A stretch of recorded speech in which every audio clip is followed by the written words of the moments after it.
Pitch to Albert with some blocks downfield. He's got a first down. He's inside the 20. He's at the 10. Capetta looks left. Gonna throw. He's got the far sideline. Wow! Touchdown! Bringing the kitchen sink. Coleman, a one-on-one catch and a great one-on-one move. First down and more. Bedford looking to tack on a touchdown midway through this second quarter, and they will. As his tailback here in the eye, Capetta takes the snap. Post!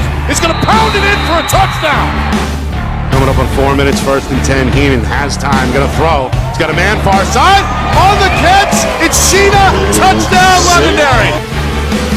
Yard back to the inside. Nicolia trying to hit the gas. One man to beat at the 10. Touchdown, Timberlane. Pinkerton going to go to the air for the first time. Hersom. He's got a man downfield. Pistol snap, handoff, left side, and what a cut. Touchdown. pressure, steps up, throws, caught by Snow at the end zone. Yanako inside for touchdown number 5. Play action fake, they throw. It's deep down the far side. It's Milwaukee again. Senior's got plenty of time here. Going to air it out. Deep down the near sideline. Coleman is open. Touchdown, Lions!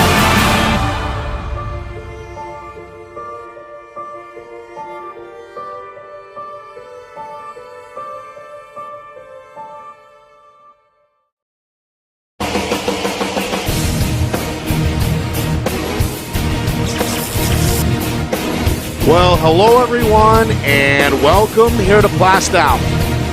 Nick Anastas, Steve Beals with you. It's our Friday Night Lights, New Hampshire Game of the Week. Semifinals here in Division I, the 2022 NHIAA Division I football tournament. Again, these two teams fighting for a ticket to next weekend's championship game. Both teams coming in as underdogs a weekend ago in the quarters. Able to come up with road wins. Start with Bedford. Another shutout for the Bulldogs, 7-0. They go on the road. They get a victory at previously unbeaten Nashua North. They avenge a Week 1 loss to the Titans in the process, and they come away with their second straight shutout in this tournament as well. They beat Wyndham in the opening round 28-0. Timberlane, meanwhile, 2-0 in this postseason as well. A 20-14 victory on this field 2 weeks ago against Concord. And then last week, the Owls pulled off the improbable, down 14 with about 8 minutes to go on the road against Exeter. They come back, they take the lead on a 2-point conversion in the final minute and hold off the Blue Hawks to advance to this semifinal. Of course, Timberlane, led by head coach Kevin Fitzgerald, looking for back-to-back championships, so to speak. They ran the table in Division II last year, made the jump back up to Division I this year, went 7-2 in the regular season, and earned themselves the 6th seed in this tournament. 10 seed Bedford, playing in their third postseason road game tonight under head coach Zach Matthews. Anybody's guess, Steve, as we know, one thing for sure, both these teams dialed in here on a Friday night in mid-November as we head towards the championship. Sometimes when you come to a game in the semifinals, when you don't have a lot of parity in the league, Nick, you can wind up playing a quarterfinal game that winds up, 65-5 or what, or 7 or what have you. Not the case with both of these teams. Battle-tested with a tough win over the Nashua North, pretty much the number 2 seed all year long in the power poll. And then you go coming off of a Timberlane comeback win. Just one for the books, really, one for the ages to look at in high school football. One of the greatest games, as Jay Pinsino said, which certainly means something. He's seen a lot of football. Yeah. They've come out, and they come off of beating Exeter. So both of these teams, without question, are battle ready. Yeah, we know both these head coaches focused. Spoke to them last night on our program, FNL Gridiron. Both pretty comfortable with where they are, where their teams are, how they're playing their best football, so to speak, as of late. And these are two teams that caught losses, frankly, unexpectedly in week number 9 to close out the regular season. Bedford was, quote-unquote, upset by next-door neighbor Merrimack 24-21. And Timberlane, they fell against Portsmouth. And ended their season in a 6-game win streak in the process, but still finish up at 7-2. Bedford, again, 6-3 during the regular season, and now 8-3 overall. Yeah, very, very important for high school age. We heard the coaches talking about like Zach Matthews, Coach Matthews talking last night about, hey, remember, these are 16, 17, 18-year-olds. Adversity is part of the development of young men. It's very, very important at this age to understand what it feels like to lose and then what it takes to overcome that. Both of these teams have, as you said, Nick, have taken that on and done a great job since then. And neither one of these teams that come to this game, nobody wants to lose this game. I expect a dogfight. Cold outside. Temperatures right now in the lower 30s. It's supposed to dip below freezing very shortly as the sun has now been down for quite a while. There's a look at Coach Matthews down there, hands-on now in his 4th season. Coach Fitzgerald on the other sideline 15 seasons. We know the town of Plastow was going to turn out, and they have, as they continue to file through here in droves. They look over coming down the hill. There's a large student section accompanying the band down onto the field. The parents are settling here, most of them with blankets and winter jackets. They'll be necessary tonight for sure, as the elements may play a little bit of a part. No question about that, but don't forget, Bedford's got a pretty good visiting entourage that they take with them every single week. I'd expect that pretty good size visitor stands to fill up here as we move forward. All right, we'll take a break. When we come back, we'll have the opening coin toss, a live rendition of the national anthem, and then game time here at the top of the hour. Bedford and Timberlane, two teams looking to punch their ticket to the Division I championship. Semifinals begin next. You are watching our Friday Night Lights New Hampshire Game of the Week, presented by Beals Insurance. Our broadcast today, as it always is brought to you by Beals Insurance Agency, with locations now in both Bedford and Londonderry. Whether you need home, auto, or business insurance, Beals Insurance will get you both the price and quality coverage that's right for you. Just call 603-471-9999 or visit BealsInsurance.com to request a free quote and start saving money today. Again, that's BealsInsurance.com. Hey, I'm Chad, the owner of New Hampshire iPhone Repair. We're New Hampshire's most trusted and affordable repair shop for your iPhone, iPad, iPod, and even Android needs. Don't worry, we're affordable, reliable, and we back our parts with a lifetime warranty. And you know what the best part is? No, what? We can repair your phone while you wait. I know, that's why I'm here. Oh, I know, Mrs. Green. Here's your iPad, good as new. Bring your phone into New Hampshire iPhone Repair today. I'm Travis Kelsey, and this is Zen Water. The perfect alkaline water for sports hydration and the only water that's in a bottle that prevents ocean pollution. Ultra pure alkaline water in a bottle that prevents ocean pollution. Why would you drink anything else?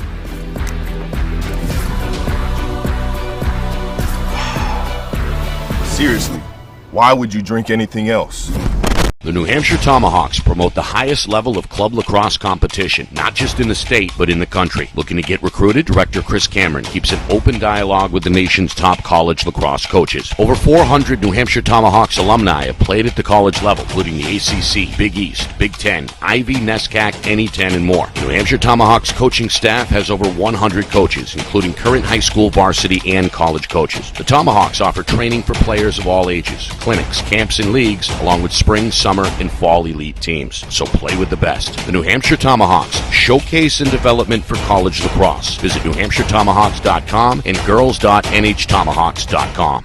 How can you reach your team's fundraising goals at no risk and no cost? MG Sports offers a variety of products to make your team's fundraiser a success. Their products include tickets and discount cards to hundreds of local businesses. MG Sports now has a digital platform where athletes can raise funds in the comfort and safety of their own home. Don't waste another season. Raise more funds than ever before and become another football program in New Hampshire that sets fundraising records every season. MG Sports, fundraising made easy. Visit mgsportsfundraising.com to start raising money for your team today. Good evening and welcome to tonight's NHIAA Division I semifinal between the visiting Bedford Bulldogs and your hosts, Timberlane Owls. At this time, we remind you of the NHIAA motto, winning is for a day, sportsmanship is for a lifetime. Let the coaches coach, players play, officials referee, and you the fans cheer on your team in a positive manner.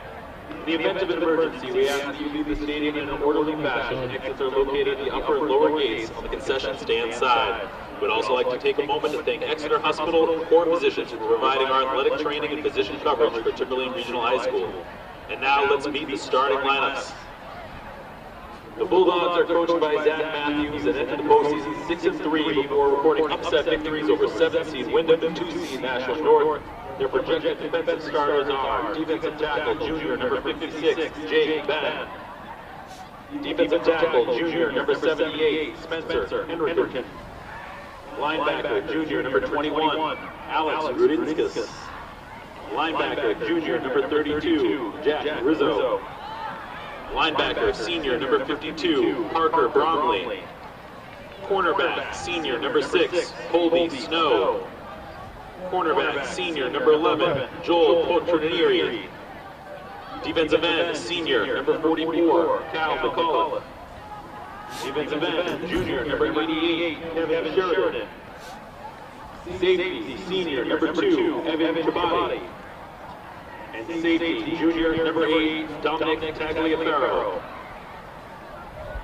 The Owls are coached by Kevin Fitzgerald and entered the playoffs at 7-2 before defeating 11 seeds Concord and 3 seeds Exeter. Their projected defensive starters are defensive tackle, senior, number 59, Nico Langlois.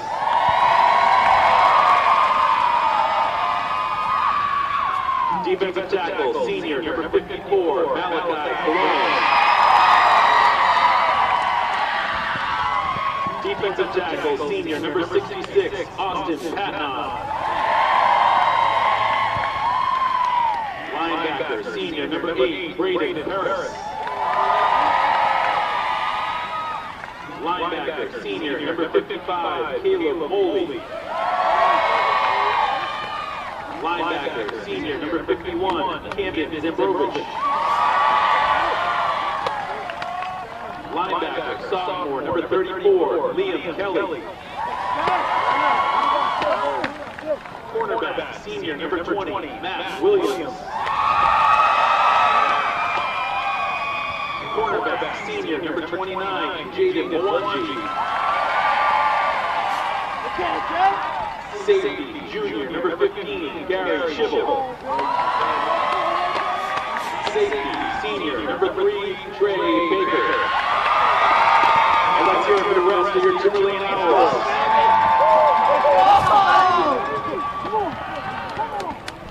Let's go! Officials for tonight's game, referee Mike Barbarian, umpire David Prue, back judge Mark Redmond Jr., line judge Robert Barbarisi, and headline judge Harry Hansen. And now please rise for the playing of our national anthem performed by the Timberlane Regional High School Pep Band.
Well, there is the national anthem by the Timberlane Regional High School Marching Band. Doing a great job.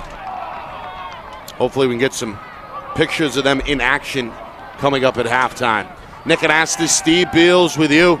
Getting set for one of 2 semifinals in Division I this weekend. The other side of the bracket takes place tomorrow between Pinkerton and Londonderry. We'll have that broadcast live on Friday Night Lights, New Hampshire, tomorrow afternoon. All right, opening coin toss on a frigid night.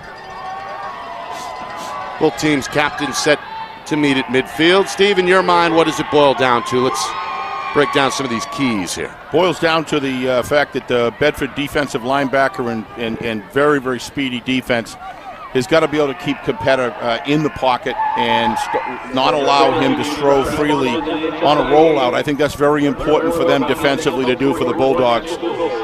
Obviously, special teams, I don't think I've ever seen a year in football for many, many years of watching and broadcasting, Nick, with you, where I've seen special teams have such an impact of a game as I have in 2022. So I think that's a factor. I also, obviously, turnovers, that just becomes redundant after a while. Turnovers, you just can't win with 3 turnovers. The odds against you 3 or more. And then on the Timberlane side, I really believe that their offensive line, Nick, has got to be able to control those defensive ends of Bedford, who are tremendous. And if they can control them and provide Capetta either an outside roll into freedom or an off-tackle split as he moves up in the pocket, it's going to be a long night for Bedford. But they've proved that when they can do that to almost any team, they've done a great job for the year. This game, to me, Nick, we've talked about on Gridiron, we talk about all the time, this game is a very, very hard one to predict. I just think that this is one of those games that has to be played. Yeah. Both teams awaiting the coin toss here. Dom Capetta, number 2 in maroon. Quite the story. Of course, the senior was injured last year during Timberlane's postseason run in Division II. Came back strong over the summer and was really instrumental in the quarterfinal round, spearheading that comeback. Yep. I think another thing that the field conditions, as you start to get later in the year, Nick, the root systems of the grass fields begin to give way. So it's going to be very interesting to see Bedford, who plays on pretty much turf, always on turf at home, and a lot of games this year on the away games as well. They're coming to a grass field. We'll see how that holds up and how this incline, I've always talked about this incline, Capetta seems to really build up speed. They will, my understanding is they'll be without with post. We'll look to see if he's out in the field, but I don't think he will be. But Foreman stepped in big time, Nick, on your call when he went to that off-tackle touchdown against Exeter. Yeah, we have the experienced Dom Capetta on the near sideline, cool, calm, and collected, off by himself. Those were the words of his coach. Gathering his thoughts here. Coach Fitzgerald, very complimentary. Those two, of course, have a special relationship. And on the other sideline, same thing with Bedford head coach Zach Matthews and his quarterback, junior Danny Black. Came in green, not to use a colorful pun, but a little inexperienced to begin the year. That's pretty good. But certainly, Danny Black comes in green. There you go. Yeah. Certainly battle-tested, though, at this point, and is experienced really as anybody else. And listening to Coach Matthews last night on Gridiron, you can see, how in tune he is with his team. He looked back and he gave us some really good historical context of how this team has had its ups and downs and developed. And he seemed to be extremely well-tuned or well-informed of where his team is now. And he said, when we said they're playing good football, he says, we can be better.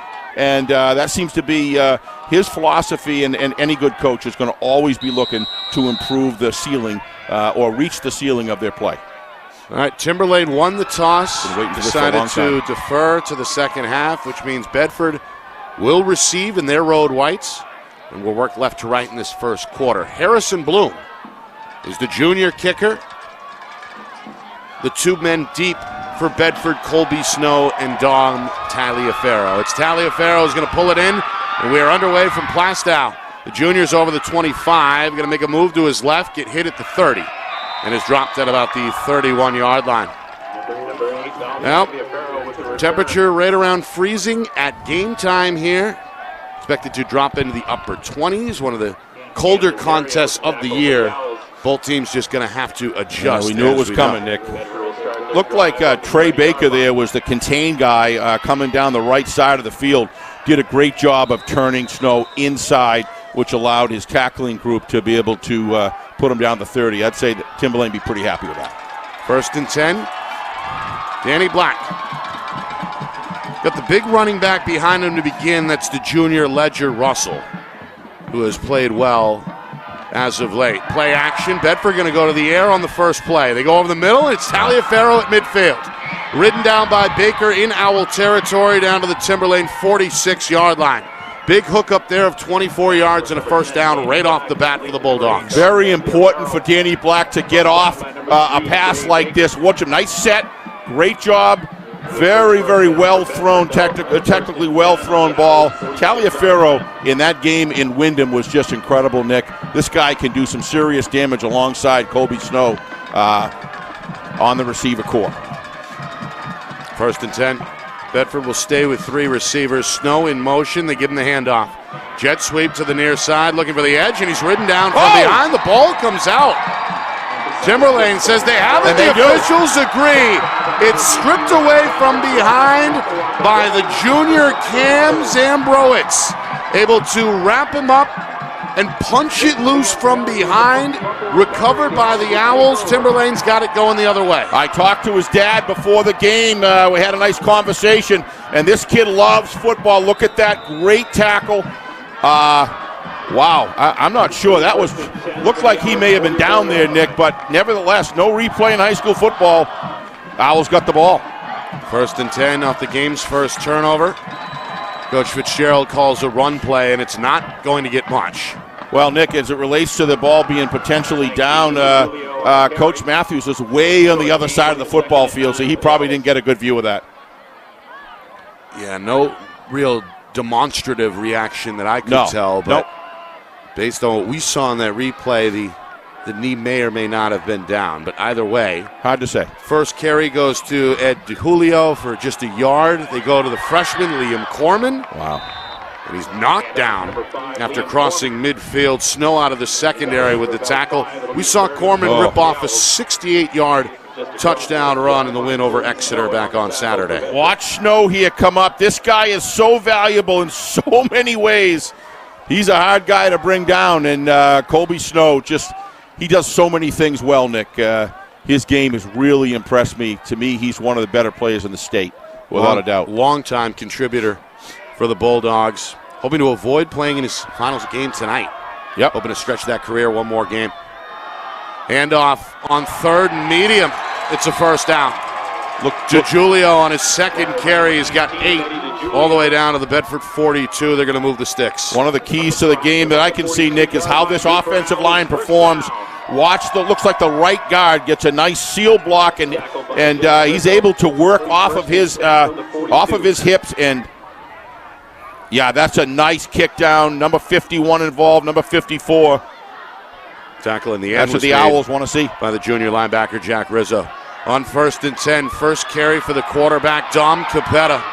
Going to break a couple of tackles, spins his way inside the 40 before he ends up at the 38-yard line.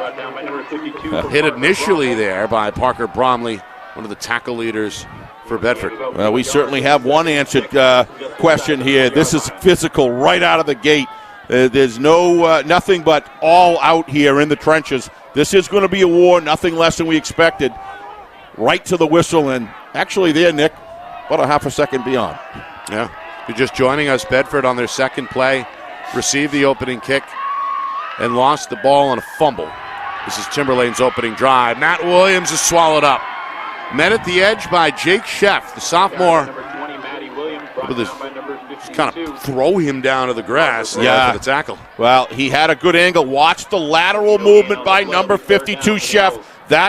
It's not where you want to tackle. You want to tackle lower, but he was in the right spot.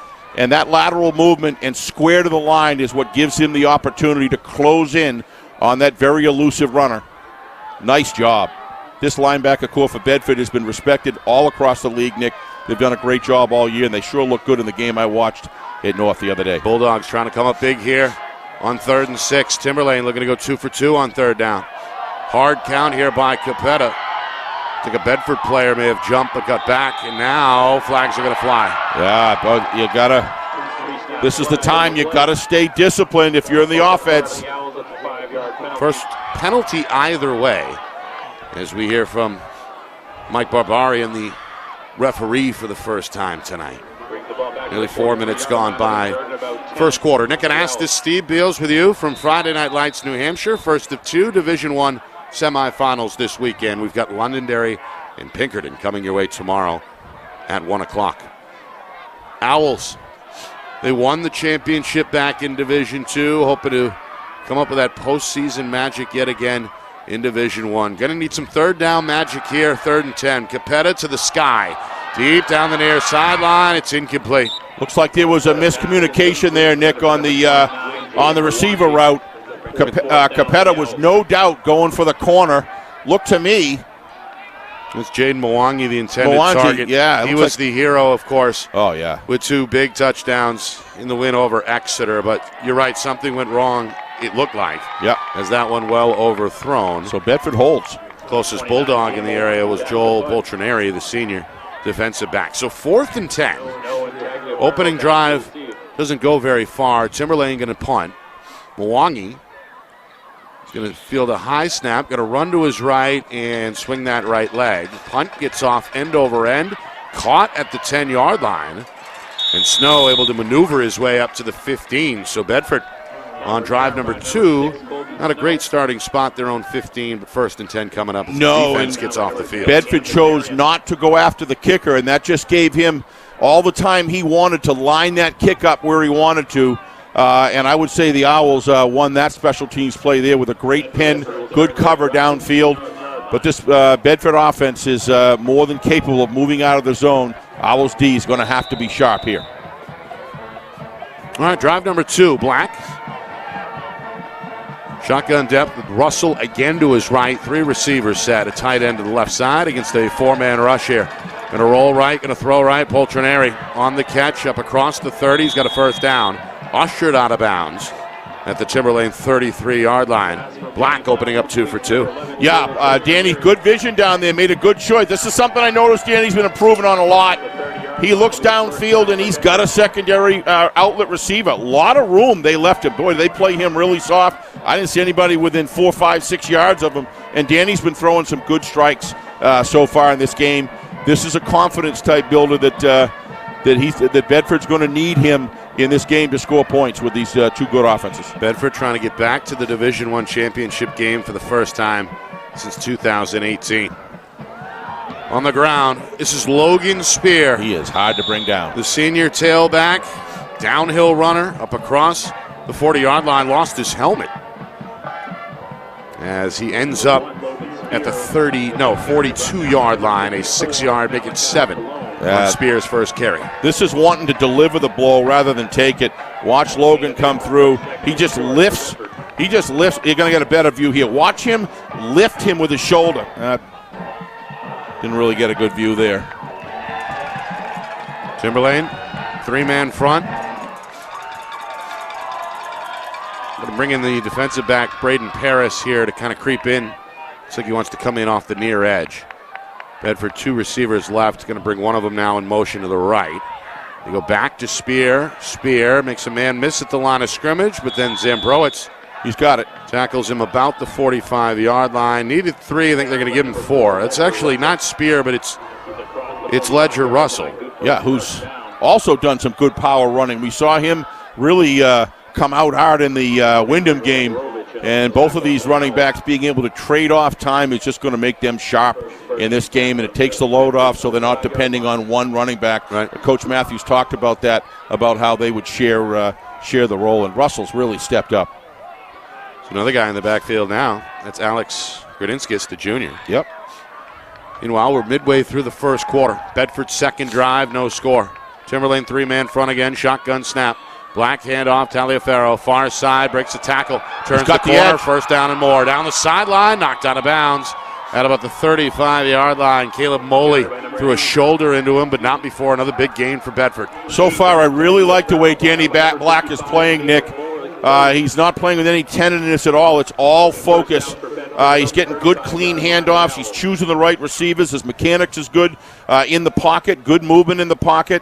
And the offensive line is kind of giving him the protection that he needs against this very good Timberlane Owl defense. Things looking good here right now in this drive for the Owl. Meanwhile, Bulldogs. Timberlane speedster sophomore Matt Williams hustling off the field and grabbing his right leg in some pain. Back to the ground, up the middle. That's the first carry for Grodinskis. He's down to about the 30. Yeah, after a 4-yard gain. If you look at this drive, Bedford's getting a lot of first down yardage, Nick, which is setting them up here to continuously move the sticks. And the defense loves a down and distance where they get a yard or 2 or a loss. You start knocking off 4 or 5, that's almost 5 yards. That opens up the playbook for Coach Matthews and makes the defense really have to press. Tackle made by the nose tackle, Cody Burt, the junior. Second down and 6. Coming up in 5 minutes, first quarter. Black. He's got time against a 3-man rush. Throws left side. Gradinski's first down inside the 20. Wrestled down at about the 18. Yeah, Black staying in rhythm. Bedford going to move the chains again. Watch here, them starting to block before the receiver is passed. They're already downfield blocking over to the left. You couldn't see it, but it's timed so close that it's awful hard for the officials to see it. Bedford doing a great job of blocking almost at the point of the catch, maybe even a split second before. And if it doesn't get called, keep doing it. Jake Sheff, the left tackle, threw his weight around on that one to Bedford's benefit. Inside the red zone for the first time. Black on 1st and 10. Another rollout throw, and this one dropped by Poltrinari. He had a little room there, too. He did at about the 10-yard line, right near the sideline, but can't reel it in. Upset with himself as he heads back to the huddle for 2nd and 10. Timberlane right now showing a lot of respect to the Bedford passing game, really playing very soft on the defensive backs, trying to keep everything in front of them to avoid the big plays. But at some point, you get in the red zone, you got to screw down just a little bit more because he actually had, after the catch, he had quite a bit of room to go there. He may have actually been able to hit the corner. 2nd and 10 instead. Ball just shy of the 18-yard line. Timberlane showing blitz. Snow in motion. Snap taken. Handoff. Snow lost his footing. Tried to turn the corner around that far edge, but the grass had other ideas. It's going to be a loss of 1, now a 3rd and 11. Yeah, some of this is because the Timberlane defense picked this up. They're keying on Snow, and they're managing outside position. They're doing, look at them all. All the defense is right there holding their own, and that's why Snow had to slow down and try to cut up field. But the ground, as you said, Nick, gave way. Zambrowitz got 3 tackles here in his first quarter, plus the forced fumble. Doing well. 4 minutes first quarter. Bedford trying to keep this promising drive alive. It's a big part of the first quarter here. The fans at Plastow stomping on the bleachers, hoping the defense can come up with a stop. 3rd down, Black the snap, clean pocket, throws, incomplete. Looking near side for Snow. The receiver gets one hand on it at the 10-yard line. That's a hard pass to connect with, Nick, but again, the footing, if you're watching this play, the receiver, it isn't that he slipped, but it's just not the same as playing on a flat. No, that ball was just overthrown. Sorry, folks. First incompletion for Black. That's why he slipped. He was trying to jump up for it. And now a decision for Coach Matthews. Snow is kicker. He's got the leg. Looking at about a 36, 37-yarder. He's got a great leg. You're right. But Snow is going to line up as a wide receiver here. Is Bedford going to go for it on 4th and 11? Yep. Again, the fans trying to pick up the defense. Timberlane looking for the big stop here late in the first quarter. They may be trying to get him to jump. Nope. Going to snap it. Black again rolls right, throws. He's got a man open. It's Poltrinari inside the 10, inside the 5. He's got a first down. He does. Need to get to the 4. They're going to mark him just shy of the 1-yard line.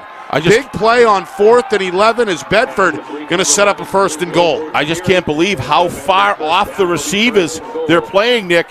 And, it's one thing when there's a whole field to go, but that is a big, big gamble by, I don't even call it a gamble, a gutsy call by Coach Matthews. Yeah. And Danny Black delivered with his receiver. Black looking sharp here. But there's no, in this first quarter. There's no coverage even around that outside. Looked like the same play they ran a moment ago. It did, yeah. Poltrinari dropped it. This time he's sure-handed, moves the sticks, and now Bedford just 3 feet away from the end zone, trying to strike first here on the road. Impressive Coming drive. up on 3 minutes first quarter. It's Spear. He's up the middle, and he's in the end zone for the touchdown. What a great drive by Bedford. Bedford able to engineer an 85-yard drive to take the lead on a 1-yard touchdown plunge from Logan Spear. And you can hear the Bulldog faithful on the far sideline cheering here with 3 minutes and change remaining in the first quarter. Bedford a 6-0 lead. Yeah, I mean, that is an impressive drive downfield, but a lot of it promulgated from a lot of really soft coverage on these receivers. And I assume that's because of a lot of respect. They're trying to keep the ball in front of them. But when you get down and, inside the 15 to 20-yard line, that just seemed like a lot of room. Snow's kick up and good. Great job by Bedford. Nice looking drive. Very methodical. So Logan Spear, senior, who has looked good, Steve, really every time Absolutely. we've seen him over the last couple of years. A lot of experience. And again, one of those seniors hoping to extend their career one more weekend. Good job by Logan on that drive. The 1-yard touchdown puts his team on the board. Like Hyde for Merrimack, Logan brings a lot of force. When he lowers his shoulder, there's a lot of leg and hip power behind it. And what it does is when they can get him isolated with a cornerback or a safety, he just bowls them over. And most linebackers, he's lifting them up. It takes a gang to bring this guy down, and we saw that when we were at Wyndham. He's a beast. Yeah. Yep. Yeah, really is a good 1-2 punch between Spear and Russell. No doubt. Unofficially 2 carries apiece in this first quarter. Meanwhile, speaking of the Bedford fans, Steve, you were right. They have showed up and have nearly packed that far bleacher. We heard them a moment ago making some noise after the touchdown. Meanwhile, the Bedford kick is going to end up out of bounds. Boy, that took some discipline right there to let that go. It looked like it was going to straddle the sideline, but in the last couple rolls there, it went outside. So that'll bring it, out to the 40. Well, Bedford's got the option. They can force a re-kick or take it at the 40-yard line. I mean, Timberlane has the option, obviously, and they will. I think they're going to take it the 35-yard line. 35. Yep. It's 40 in the pros, 35 in high school, as we see there. That angle kick. Ball lost some speed as it approached the sideline, but Williams did the right thing, let it go out of bounds. By the way, good to see Williams back on the field after apparently being nicked up moments ago, but he's okay. All right, Capetta, Owls on their second drive, their first, ran out of steam and ended with a punt. Here is Capetta, running like a deer across midfield, going to somersault his way into Bedford territory at the 48-yard line. Yeah, his lower body, Nick, is so hard to be able to get a wrap on. There's something about this guy, the force in which he runs the ball. Watch his cut inside here.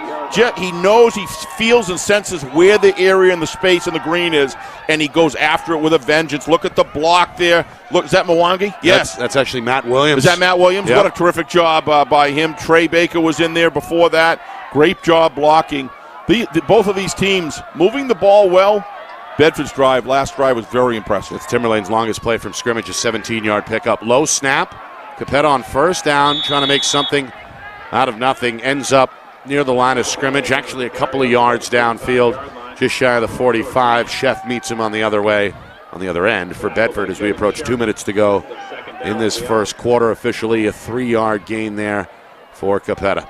Meanwhile, Coach Fitzgerald roaming the near sideline, going to send in the play. 15 years now on the job. Of course, guided the club to the Division II title a year ago in a victory over Milford in the championship. Here's a toss play. This is the third carry for DiGiulio. He's going to turn it upfield, seeking the 40-yard line. Going to end up just shy at about the 41. One of the things he does great, Nick, you watch him here. He waits for those blocks to develop. He waits for that seam to open, and he attacks that seam with a vengeance. Watch here. Watch this. Watch him slow down. He waits. He sees where the block, and then bang, he shoots upfield with it. Sees space. What a great job running. Both of these teams' running backs are very solid. That's part of the reason they're here today. Gradinskis the tackle in pursuit. May have saved the first down. Timberlane facing a 3rd and 3 as we approach the final minute. Owls trailing 7-0. Handoff. Corman is swarmed in the backfield and dropped for a loss. What a tremendous. A few white jerseys met him basically upon the handoff. That's Gradinskis, who flies out of the secondary, probably on a blitz. And Bedford comes up with a big 3rd down stop to now force a 4th and 7. If you look at this, it's almost like they knew the play because they attacked exactly the technique or the hole that they need, that they expected him to come through. When you meet someone behind the line straight on like that, chances are they got a pretty good idea what was coming. 4th and 7 is a lot different than. Well, Timberlane offense staying out. Yep. Williams in motion. Going to go for it. Going to throw near side. Mwangi. Big play. Incomplete. Big play. Looked like the pass went off his face mask. He heard the footsteps, so to speak, with the defensive back, Poltrineri, closing in. It's incomplete. Bedford going to take over after defense comes up with a stop. Watch here. You're going to see, I think it went off of his chest pad, his chest plate, Nick. I'm not sure. I don't know about the mask. Yeah, that was off his chest plate. But he heard, just as you said, the footsteps coming, and his eyes kind of went off and lost focus. That is a big transfer in this first half so far. Moangi was so good last weekend. The 2 long bomb touchdowns. It's a big one. Another one that set up the third and game-winning touchdown, but could not reel that one in at eye level. And Bedford takes over. Bulldogs a 7-0 lead on the board here for the final 20 seconds. Meanwhile, Spear continuing to fight, trying to move the pile up to midfield. They're going to blow him dead at about the 49 after a gain of nearly 5. So it'll be second down for Bedford on the other side when we pick up the trail in the second quarter. Yeah. A good first 12 minutes for the visitors. Bedford, a 1-yard touchdown from Logan Spear. They're on the board, and they've got the ball when we come back. 7-0 Bulldogs here in the Division I semifinals. You are watching our Friday Night Lights New Hampshire Game of the Week, presented by Beals Insurance.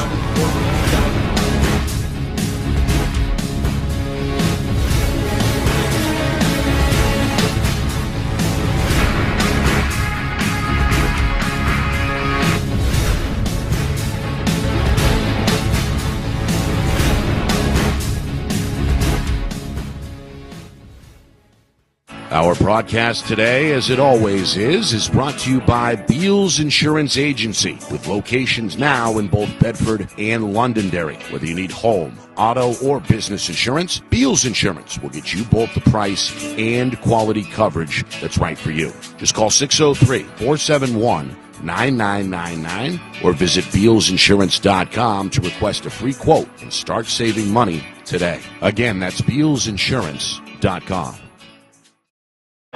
For Bedford from their own 49-yard line. All right, second quarter.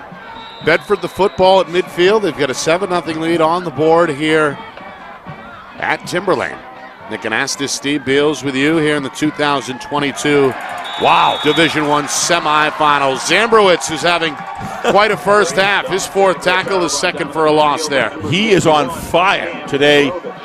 He's just kind of owning whoever's on him offensive line.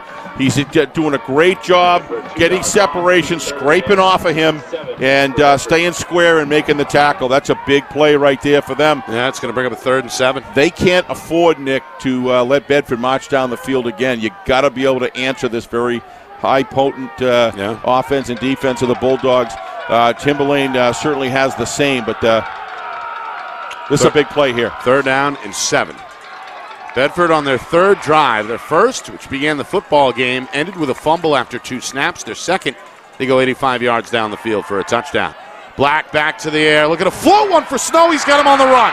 Inside the 20, at the 10-5, touchdown! What a pass! Bedford. Black Unbelievable. to Snow. It's a 51-yard hookup, and Bedford's got a 2-score lead here in the first minute of the second quarter. The play calling tonight, Nick, and the sequences of these plays and attacking all different parts of the field. They're playing underneath, and then all of a sudden they run that sideline deep route, and Black hits a strike. A lot of it is the comfort level that he's able to have in the pocket to throw the ball has been really, really good for his opportunity to be able to get vision down the field. And when you got a player like Colby Snow, you can get it done.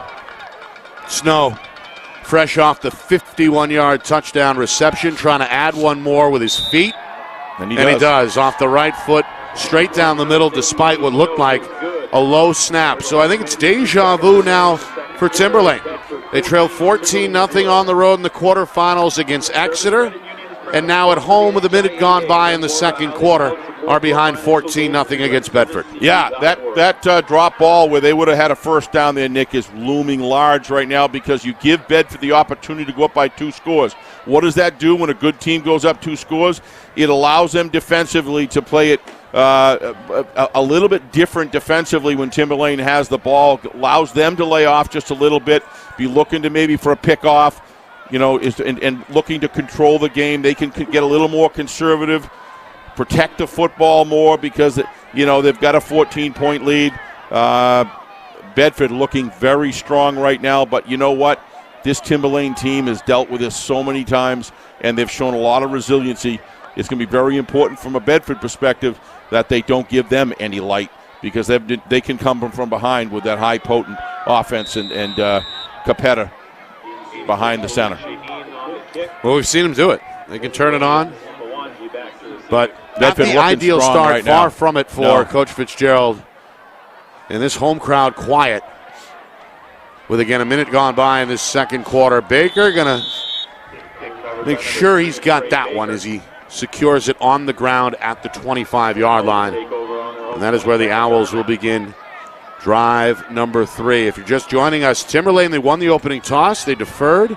Bedford got the football. 2 plays in. They lost the fumble. Timberlane didn't do much on their opening drive. They ended with a punt. Bedford on drive 2 went 85 yards, capped off by a 1-yard touchdown from Logan Spear. Timberlane stopped on a 4th down attempt, and then Bedford the big 51-yard hookup from Black to Snow, and that is where we are, 14-0 here. Timberlane begins drive number 3, not going to get anything. Bedford playing downhill here on both sides of the ball, Nick. They're feeling very good about the matchups they are, and you can see the emotions running high on the Bedford defensive line, which has been solid. That's junior Spencer Henry Sean flexing the muscles. Of course, he's from a football family. His brother was in the program. He's one of their bigger players, period, on either side of the trench, number 78 in white. First carry for Corman, the freshman, only goes for a yard. 2nd and 9, and now a tuck and run here for Capetta. Trying to dance along the near sideline. Wow. Does escape for a moment before stepping out of bounds just shy of the 35-yard line. He is close to the first down. The officials are going to say, move the stick. First down, Timberlane. Yeah, he just did a great job there starting and stopping. Watch this. It almost looked like they thought he was going to go out of bounds, and they didn't continue to pursue. Well, he made the most of it. Junior linebacker Jack Rizzo miss, and that is not an easy thing to do. No, he's one of Bedford's better tacklers. But Capetta needed 9 there on 2nd down, comes up with 9.5, and now a first down. Capetta on a called run, not going to get much. Had a little bit of a hole for a moment, but it's snapped Closed right shut. up. Jake Ben, the big junior defensive tackle, in on the credit, just a 1-yard pickup, 2nd down and 9 again. 2 minutes now gone by, second quarter. Defensive line doing a great job holding their gaps and matching up very well with the offensive line, and they're getting support. So as soon as a Bedford player makes contact, there's a swarm-type support. We knew this defense was fast, and we're seeing it right now. But the confidence level that Bedford looks, you could just tell the confidence that they're playing with right now is something that Timberlane's got to do something to take that away. This is a defense coming off 2 straight shutouts. 28-0 in the preliminary round against Wyndham. 7-0 last week on the road at Nashua North in the quarterfinals. Meanwhile, DeJulio going to get bottled up.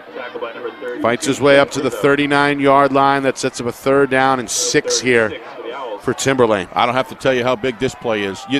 For nothing else, the defense has been on the field a lot. I'd say there's a pretty decent advantage here for Bedford, probably 65%, 60%.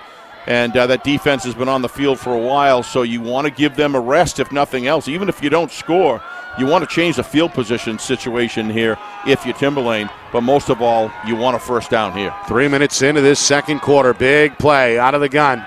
Looking to throw. Capetta screen near side. Julio hit by Spear from behind. He's going to be tackled just shy of the first down. Boy, what a call here that Coach Fitzgerald has. Spear able to wrestle him to the ground just in time.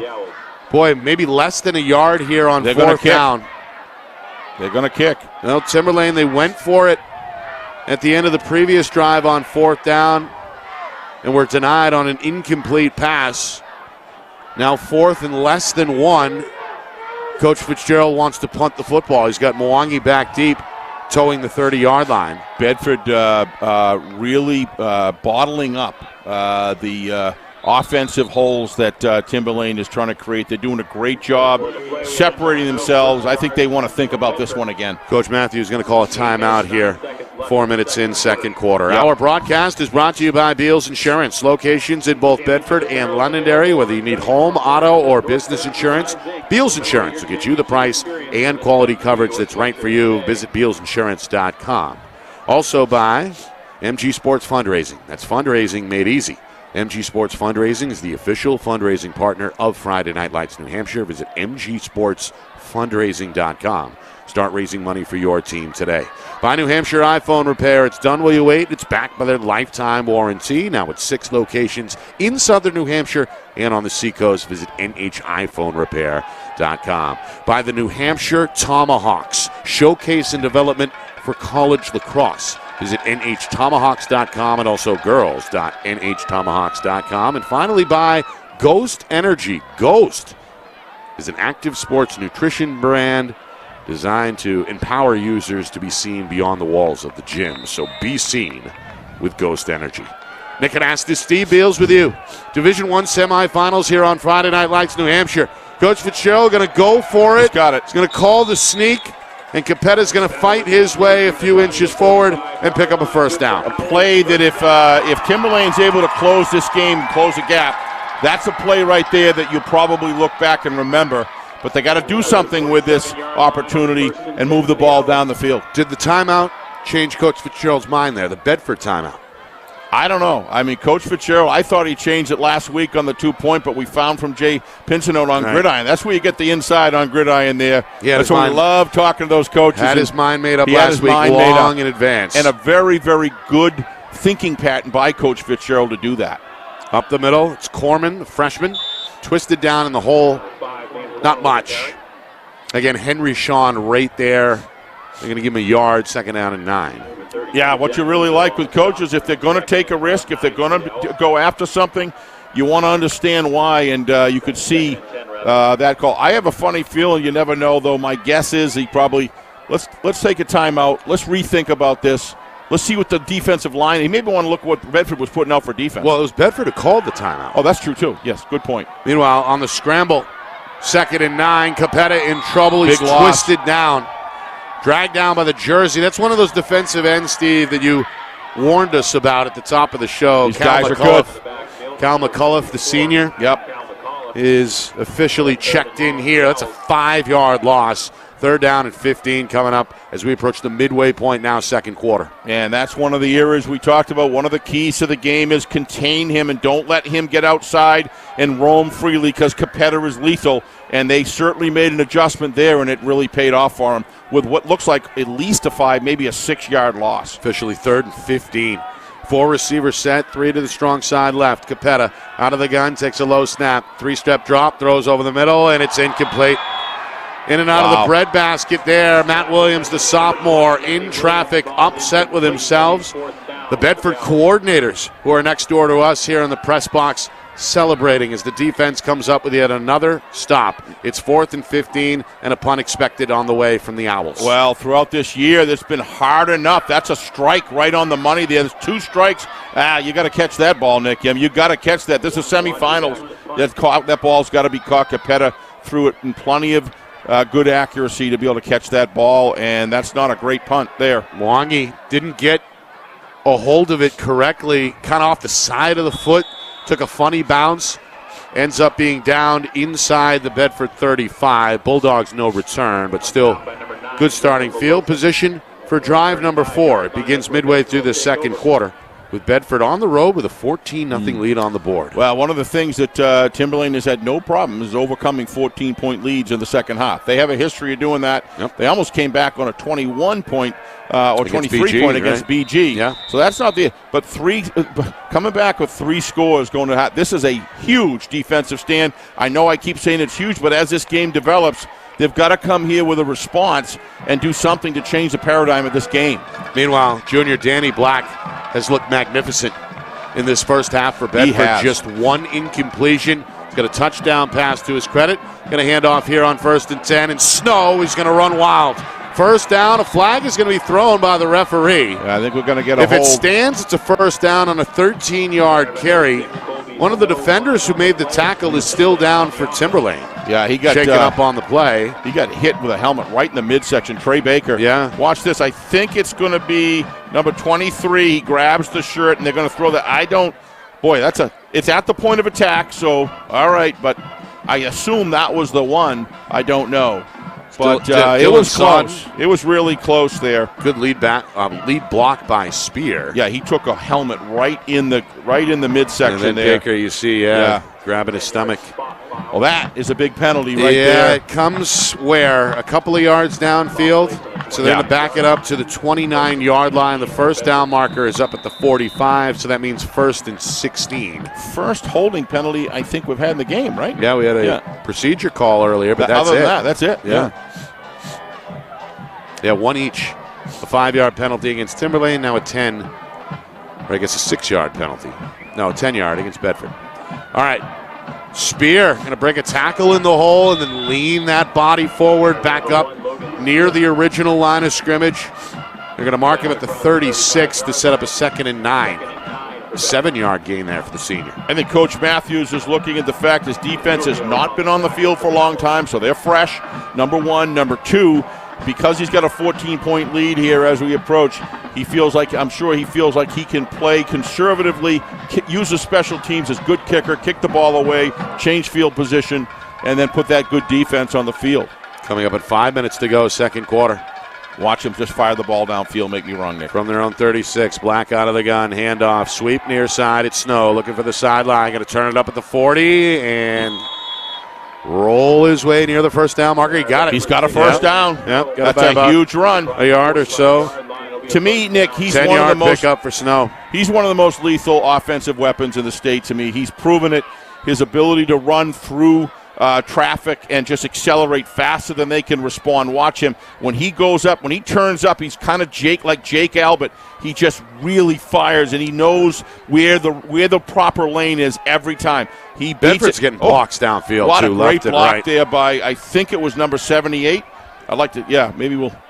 You're right, Henry Nick. Sean, some of the receivers. I mean, Bedford is putting it out getting there. it done right now.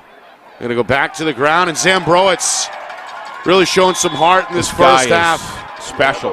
Unofficially, 5 tackles, 3 of those for a loss. Shakes his head in confirmation. The junior trying to keep his team in the game here as we approach 4 minutes to go until the break. Watch this. This is just terrific linebacker work. Watch him bust through, and his anticipation, he's looking at the hips, Nick, the whole time. The head does not go where the body goes. The hips go where the body goes. He reads with precision, and he's got great wrap. He's got great strength in those arms. He's dialed in. And he's got the weight. He looks like a linebacker. He reads like a linebacker. He reacts like a linebacker. He's terrific. 6'1", 223-pound junior that I'm sure Coach Fitzgerald is going to be happy to bring back next year as a senior. Oh, yeah. Second down at 14. Low snap, Black back to the air, throws right side. He's got Sodden on the run, first down. Down the sideline, inside the 30, down to the 20 before he's finally tackled by Gary Schivel. Bedford back in the red zone, another big play through the air. Danny Black stays on fire. We talked about him on Gridiron last night. We were asking Coach Matthews, and one of the things that I said to Coach Matthews is Danny Black is doing it when it's there. He's not throwing it when it's not. And to me, that's been his greatest growth. But let's not forget this offensive line of Bedford here, Nick, providing him with a pocket, 18 feet wide and 10 feet deep. And with that kind of vision and those receivers downfield, this is a potent offense. Yeah, Black's got a clean jersey for sure in this first half. Yep. 3 minutes now to go until the break. Bedford trying to take a 3-score lead at halftime.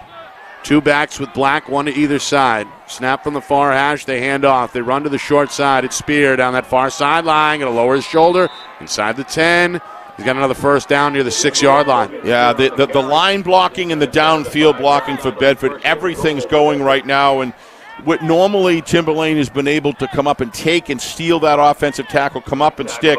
And Bedford's just getting, look at those white jerseys way out ahead downfield. Everybody's looking for man. If you don't know who you have, hit somebody. That's their mentality. But most of the time, they're finding their man and hitting them, and they're doing a terrific job. And when these runners get open space to run in, it's a downhill run here. Bedford looking for their 3rd straight touchdown. Wow. After giving the ball away on a lost fumble, 2 snaps into the contest. And here's another one on the ground, and another huge turnover. Huge. It's Paris who dives on it. Braden Paris, the senior, had it all to himself. Miscommunication, it looked like, on the handoff in the backfield. A costly giveaway, and suddenly some renewed life out of this home crowd here in Plastow. That is big if you're Timberlane right there. Let's see if it happens on the exchange. He's got, never went well. Looks like a little bit of confusion there in the handoff. It looked like the running back was already by Danny Black by the time the handoff, and it bounced off of his hip. Boy, what a huge play. And as you said, Nick, a little bit of life has been given back. Owls go to the air on 1st and 10. It's Baker near side. He's able to hang on. Catch made shy of the 20. Big hit there by Snow. Yep. But some breathing room here for Timberlane. Clock ticking, though. 2 minutes to go until halftime. But watch the velocity that Dom throws. But look at that velocity. Not to be outdone by Danny Black, who's been throwing some bullets tonight as well. Yeah. Both these quarterbacks doing a great job feeding their receivers. The difference is there's been two serious, significant, really big drop passes by Timberlane that have had an effect on this game. Yeah, at least 7 points. One was on 4th down. They gave Bedford the ball back. Meanwhile, as we were looking at that replay, another quick pass near side goes incomplete. So now 3rd and 4. Clock is stopped, just under 2 minutes until halftime. Coming up at halftime, live on-field entertainment from this marching band, plus stats and highlights from us. This one is intercepted over the middle. Juggled and then picked off by Gradinskis at the 20-yard line. The Bedford defense is going to hand the ball right back to the offense on the door of the red zone at the 20-yard line. Yeah, it looks like number 55 of Timberlane is down. I don't know what happened there. We'll see it on a replay. That's Caleb Moley. Yep. And you see Gradinskis able to jump into the passing lane, knocked it up in the air, and then completes his own tip drill. Yeah, that's just before being planted at the 21-yard line. It's just linebackers in the right lane, kind of stealth there in between the receiver and hands up, ready to go. Nice drop back, nice coverage there. I didn't see if anybody was open, Nick. It didn't look it to me, but hard to tell. But he jumped. Looked like he had his eye on it from the early get-go. Yep. I'm going to spot this just inside the 19-yard line. So Bedford back to where they were. We're close to it a moment ago before the turnover. Here is Spear, a good cut. He's inside the 15. Gallops his way before being met by Zimbrowitz at the, 12-yard line or so. More positive yards on the ground. 90 seconds to go, second quarter. Well, that off tackle is just being blocked downfield, which is opening up. If you're a runner, there's Joe and Roger. They're always together near the sidelines. Two outstanding reporters here for New Hampshire, covering New Hampshire Division I football. Second down and 4 here after a 6-yard gain from Spear. Pistol formation. Sodden is the wing back to the right.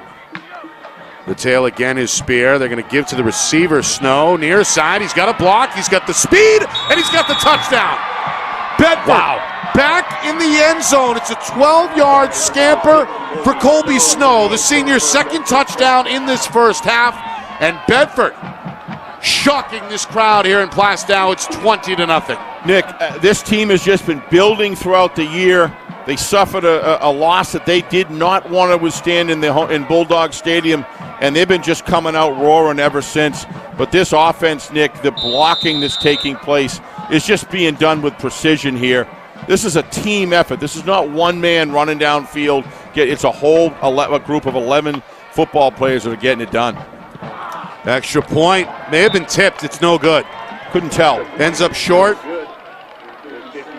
Snow usually gets that high elevation on those right-footed kicks, but this one a line drive and well shy as we get another look.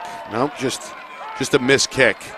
You could see Snow tap himself on the shoulder, accept responsibility, but Snow, you don't have to apologize for much. 2 touchdowns in this first half. Bedford's got a 20-0 lead here with 58 seconds to go. Take a look at this. Look at this speed. Look at that blocking downfield. There's just nobody there that's coming up, able to come up with a tackle with this just lethal blocking scheme that they've got. They're flooding the zone. Watch how quickly Bedford gets to the zone, pulling guard. Great job downfield in creating a seam, a good kick-out block. Nobody touches Snow all the way down. You know, you talk about that one mistake that Snow made. I'd give him, he's probably 17 for 18, Nick, so far. Right. Because everything else has been. He's got one of the stronger legs we've seen. Yeah. Not only stronger leg, this guy is lethal on offense. Any coach would love to have that as a resource and an asset to use. All you got to do is block for him. He's going to get it done, and they're doing it. Here's a squib. Yeah, and going to roll on a bounce. You see this more and more. I think it's wise. When your defense is just getting it done, Nick, why give one on special teams? Why give your Timberlane's deep receivers an opportunity to catch it? I'd like to see it kicked a little further than that, but it's a good strategy to get your defense on the field. That's the second one we've seen. Yep. Well, it's Bedford had one for him so far. One holding penalty on offense for 10 yards, and now a couple of illegal procedures on kickoffs. Here is Williams, far side. He's got some running room on first down. Crosses the 40. Slowed up just shy of the marker, and I think tackled shy. Sodden and Chef meet him at the stick where? About an inch or so shy. It'll be second down. This is an offense that's not in sync right now. They do a great call. Like the call by Coach Fitzgerald.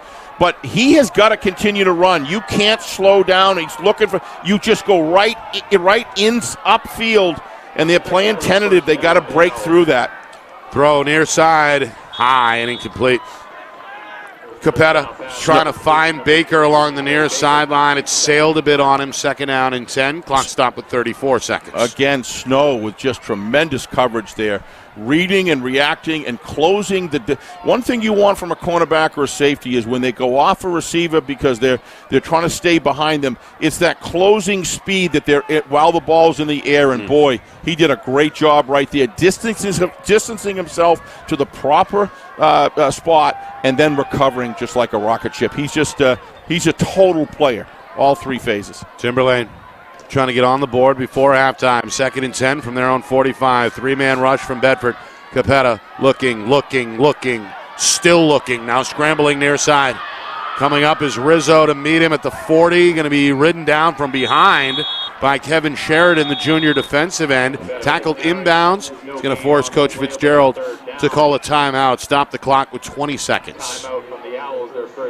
Yeah, nobody open there. Looks like Dom's a little frustrated right now, Nick. Yeah, he had time initially, but a good coverage there out of that secondary and eventually the tackle, as you see by Sheridan. Yeah, they're just they're spying him, watching him as he comes out. The speed of Bedford has just been incredible tonight. Yeah, I've been watching Bedford all year, watching reruns, and I got to tell you, this is as good as I've seen them play. Certainly haven't seen them play better than tonight. They're 20 seconds away, Steve, from 10 straight shutout quarters. It's incredible. Again, put it on the 7th seed Wyndham back in the preliminary round. That game was in Wyndham, a 28-0 final, and then really sent a shockwave throughout Division I by handing Nashua North their only loss of the season. The Titans had previously been 9-0. Before losing on their home field to Bedford 7-0 last weekend in the quarters. But I said in the first game of the year that we did with Nashua North at Bedford, I said Bedford's struggling on offense, but it was very clear they had a defensive unit. I said that, and they're better now than far better than they even were then. They're going to rush three here. On third down, Capetta, incomplete. Trying to find Baker, that one in the dirt. And now a fourth down here. I'd imagine it's punt time with 15 seconds, a 4th and 10. Yeah. But you never know. They are going to bring on the punt unit. So Bedford, with 2 timeouts remaining, going to send Snow back deep, as he's still backing up now inside the 20. Wangi standing at his own 30. Heels on his 30. If I were Timberlane, I wouldn't put it anywhere near number 6. I'd kick it way over in the corner, run another 5 or 6 seconds off the clock and let it go. Here's the punt. And that's exactly what he's going to do. It's going to go down the middle. It's going to take a dive inside the 30. Seconds move. A couple of bounces, now a roll. Officials, I think, are just going to let this one go or no? We have zeros for the moment. The Bulldog fans are celebrating, and we are going to head to halftime with Bedford out in front of Timberlane by a score of 20-0 here in this 2022 NHIAA Division I semifinal. Well, Nick, this game, I've been waiting for this game all week, and I'm not surprised there might be a 7-point lead by one or the other, but I did not expect either way this game to be 20-0 in the first half. However, please, everybody's got to remember, hold on, because Timberlane has had a habit, but the way this Bedford team is playing right now, they are not just playing downhill; they're rolling downhill, and they're going to Timberlane's going to have to do something really significant to be able to get 21 points. But they're very capable of doing it.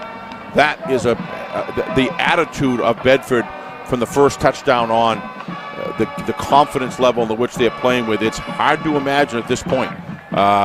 But this team has shown that they can come out in the second half and get a lot done. They got to score first. And Bedford looking pretty good when they had the football as well. Danny Black, outstanding in that first half for Bedford. Absolutely. Bulldogs score 3 times on 5 drives. The other 2 were turnovers.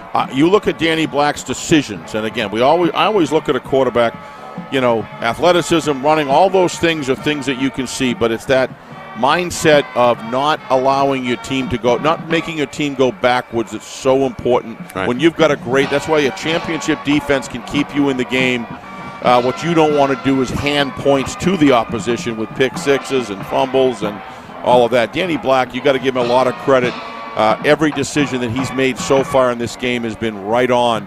And that's credit to good coaching and a lot of commitment by him. Unofficially, only 1 incompletion. That's it. Yep. In that entire first half. 1 overthrow right down here on the 30-yard line on the right side. The 2 fumbles were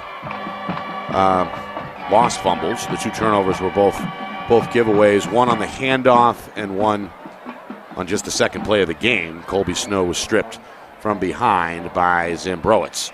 So that is where we are at halftime. 20-0 Bedford. Full recap, stats, highlights, analysis, and more on-field action from the Timberlane Regional High School Marching Band as well. All that coming up next. Halftime, Bedford 20, Timberlane 0.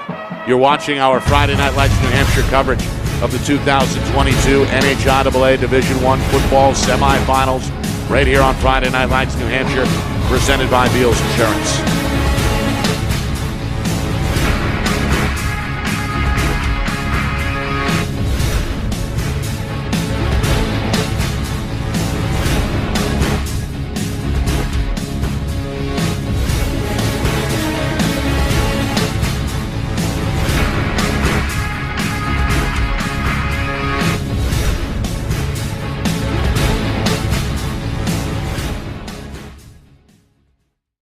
Our broadcast today, as it always is brought to you by Beals Insurance Agency, with locations now in both Bedford and Londonderry. Whether you need home, auto, or business insurance, Beals Insurance will get you both the price and quality coverage that's right for you. Just call 603-471-9999 or visit BealsInsurance.com to request a free quote and start saving money today. Again, that's BealsInsurance.com. Hey, I'm Chad, the owner of New Hampshire iPhone Repair. We're New Hampshire's most trusted and affordable repair shop for your iPhone, iPad, iPod, and even Android needs. Don't worry, we're affordable, reliable, and we back our parts with a lifetime warranty. And do you know what the best part is? No, what? We can repair your phone while you wait. I know, that's why I'm here. Oh, I know, Mrs. Green. Here's your iPad, good as new. Bring your phone into New Hampshire iPhone Repair today. I'm Travis Kelsey, and this is Zen Water.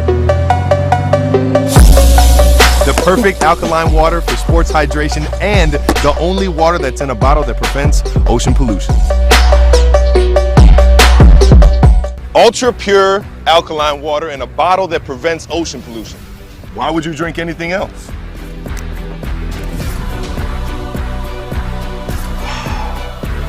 Seriously, why would you drink anything else? The New Hampshire Tomahawks promote the highest level of club lacrosse competition, not just in the state, but in the country. Looking to get recruited? Director Chris Cameron keeps an open dialogue with the nation's top college lacrosse coaches. Over 400 New Hampshire Tomahawks alumni have played at the college level, including the ACC, Big East, Big Ten, Ivy, NESCAC, NE10, and more. The New Hampshire Tomahawks coaching staff has over 100 coaches, including current high school varsity and college coaches. The Tomahawks offer training for players of all ages, clinics, camps, and leagues, along with spring, summer, and fall elite teams. So play with the best. The New Hampshire Tomahawks, showcase and development for college lacrosse. Visit NewHampshireTomahawks.com and girls.nhtomahawks.com. How can you reach your team's fundraising goals at no risk and no cost? MG Sports offers a variety of products to make your team's fundraiser a success. Their products include tickets and discount cards to hundreds of local businesses. MG Sports now has a digital platform where athletes can raise funds in the comfort and safety of their own home. Don't waste another season. Raise more funds than ever before and become another football program in New Hampshire that sets fundraising records every season. MG Sports, fundraising made easy. Visit mgsportsfundraising.com to start raising money for your team today.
A lost cell phone has been turned in to the high school side top ticket booth. If you lost your cell phone, you can head up there and claim your cell phone.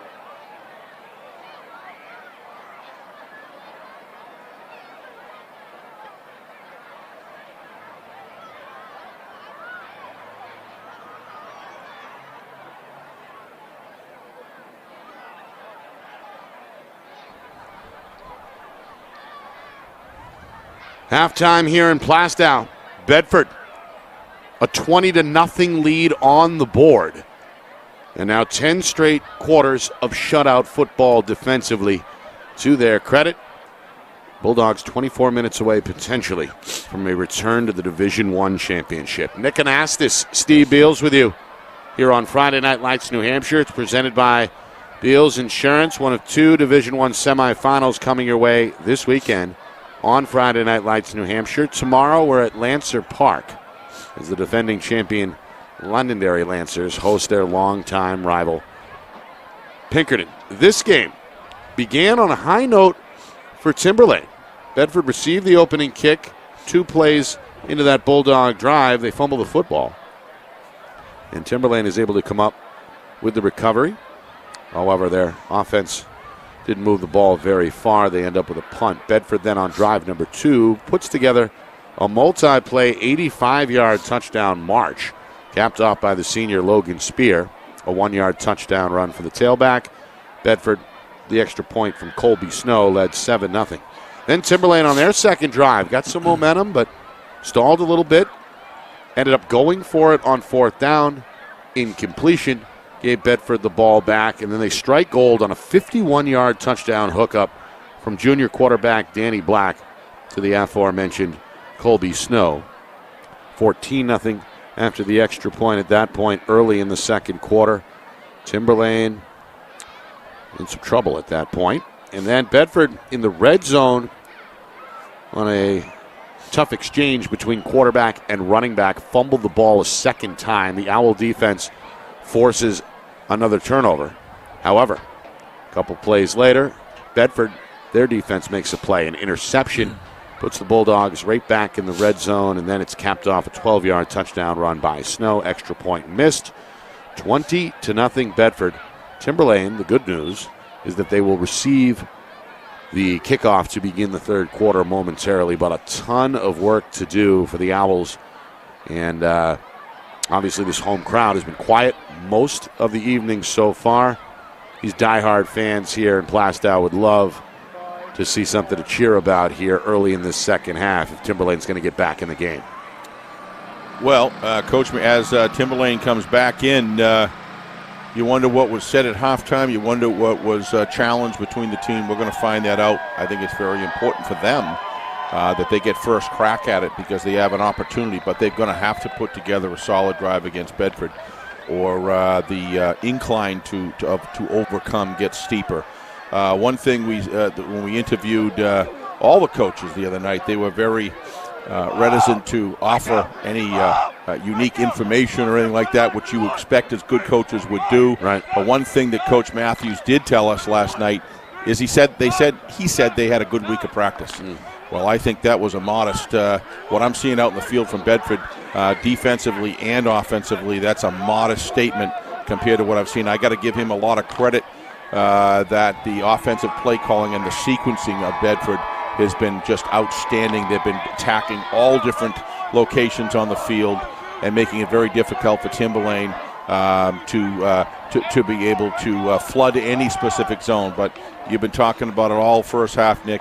It's the line as well as downfield and off-tackle blocking that is creating running lanes for these solid runners, Nick, to just get downfield. And it's at that point you start catching players on defense, and that's never a good sign. That's why we have a 20-0 score. Yeah, we obviously know about Snow, a couple of touchdowns in that first half. But you mentioned it, really a team game, especially in the ground, the ground attack for Bedford. And then through the air, Danny Black, outstanding first half. He looked mobile, right? He looked in sync. Hit his guys in stride. Beautiful touchdown pass on the hookup to Snow from 51 yards out. But overall, at least if I'm sharing my grade sheet, I give them A's across the board for those first 2 quarters. Without a doubt. And even withstanding all of that, Timberlane's had opportunities. They've had 2 turnovers and neither time been able to do anything with it.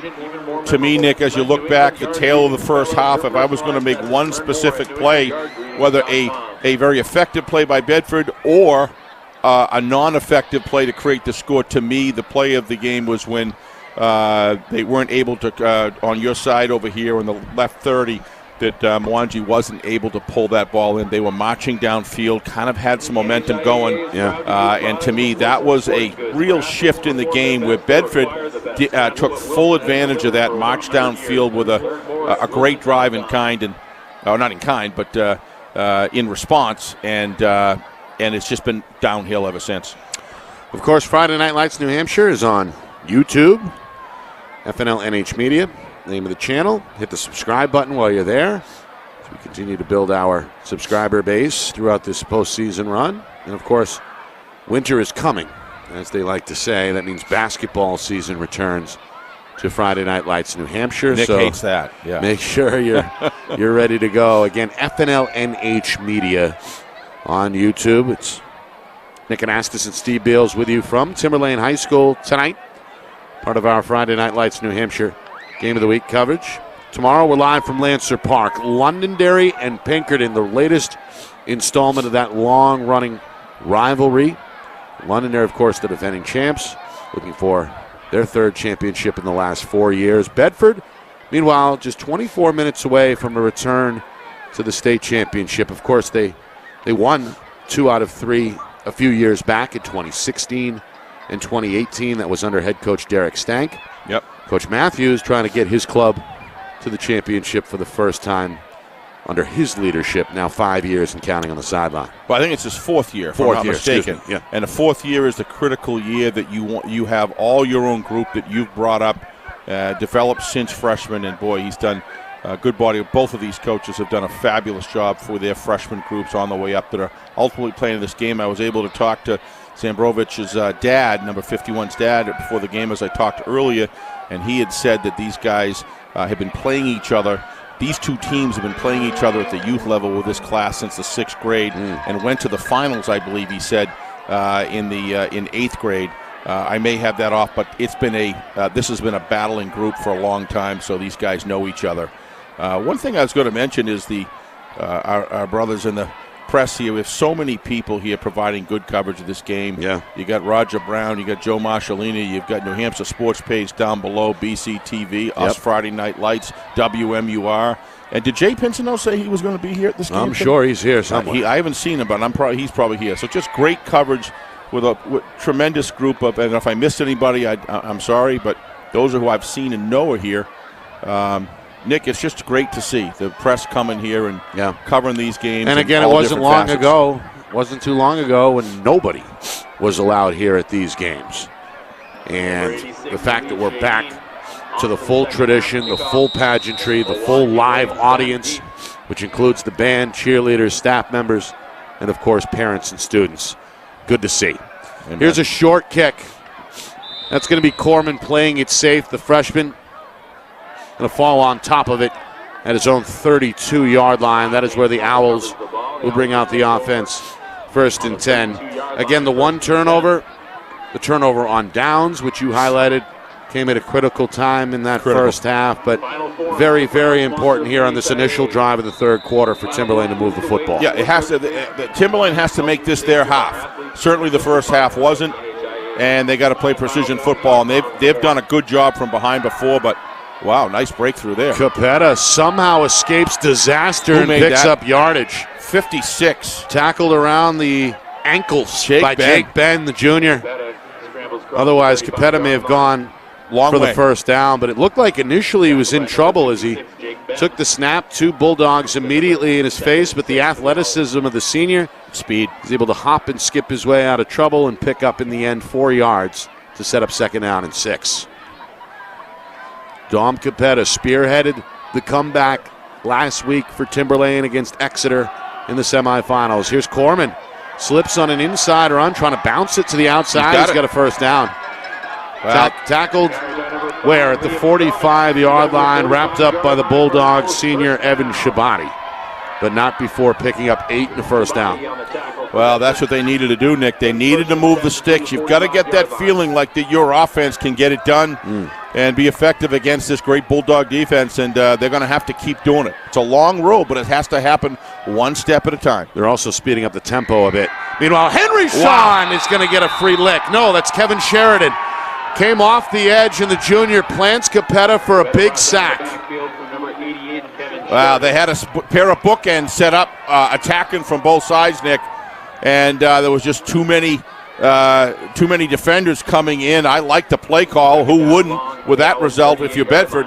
But the play call was very effective, and that's exactly I think that's what you don't want your quarterback to have to withstand. Is that a Sean Donahue special? I think. Yeah, well, the defensive coordinator, longtime friend of Coach Matthews, dialed that one up. Former teacher of my two guys, and boy, they thought the world of him. Yeah. Meanwhile, this goes nowhere. That's the other defensive end for Bedford chipping in, Cal McCullough. And now 3rd and long facing Timberlane here, nearly 2 minutes in, third quarter. Bedford looks like they're going to rush 3. Snap taken. Capetta looks over the middle, going to run now to the left. Got some room, back to the line of scrimmage, to midfield. He's going to be drilled and dropped by Sodden. And who else? Jake Sheff in on the stop for Bedford. They spot him just shy of midfield. And that means 4th down and 5 on the way here. And Coach Fitzgerald not going to hesitate, going to keep the offense on the field here. 4th and 5. Well, going to give the play to his quarterback directly into the senior's ear on the sideline. Couple things going on there. He trusts Capetta on the field, his best player. Put the ball in his hands. And Timberlane fans again stomping on the bleachers, hoping the offense can come up with a big 4th down conversion. Bedford's got 4. They're going to rush 4. Capetta, quick throw. It's caught by Williams. It's a first down. He's across the Bedford 45.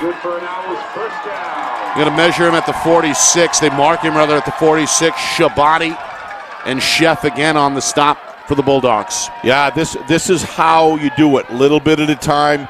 You use the times. You run your highest percentage offense to move the ball down the field, and that's very important for Timberlane to strike first here and make this a two-score game. A couple of first downs, trying to find some momentum.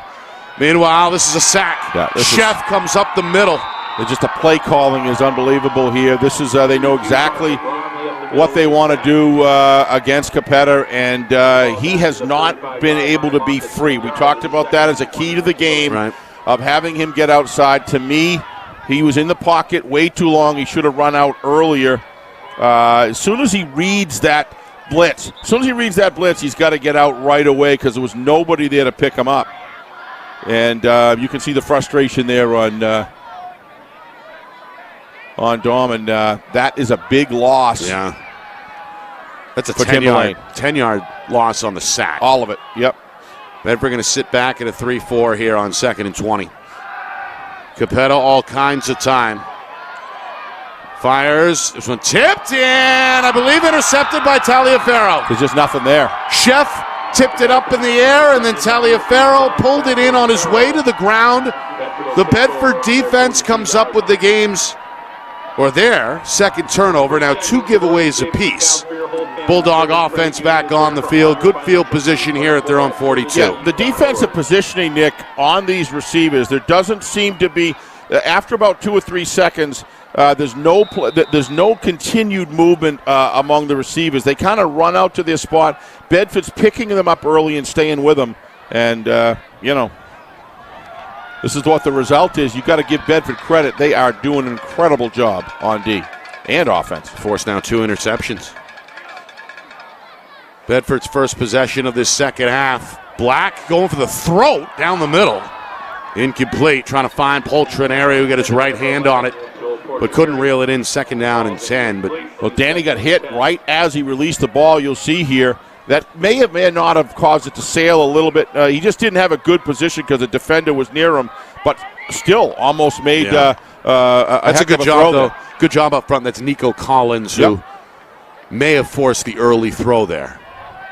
Yeah, they got to continue to disrupt Danny Black if they're going to have a chance of getting the ball back here. Yeah, he was basically untouched in that first half.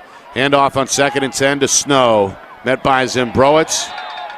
And undercut by Baker as well. Just 2 yards on the carry. Well, 2nd down and 8 coming up. No, 3rd and 8, from the Bulldog 45. We saw that with Baker in the second quarter, end of the second quarter. He just started coming up and making sticks. And you have to slow him down at the line of scrimmage. You cannot give. Actually, number 51. It's Zimbrowitz in again. Brovich in again. He's been the tackle leader tonight. He sure has. For Timberlane, the junior.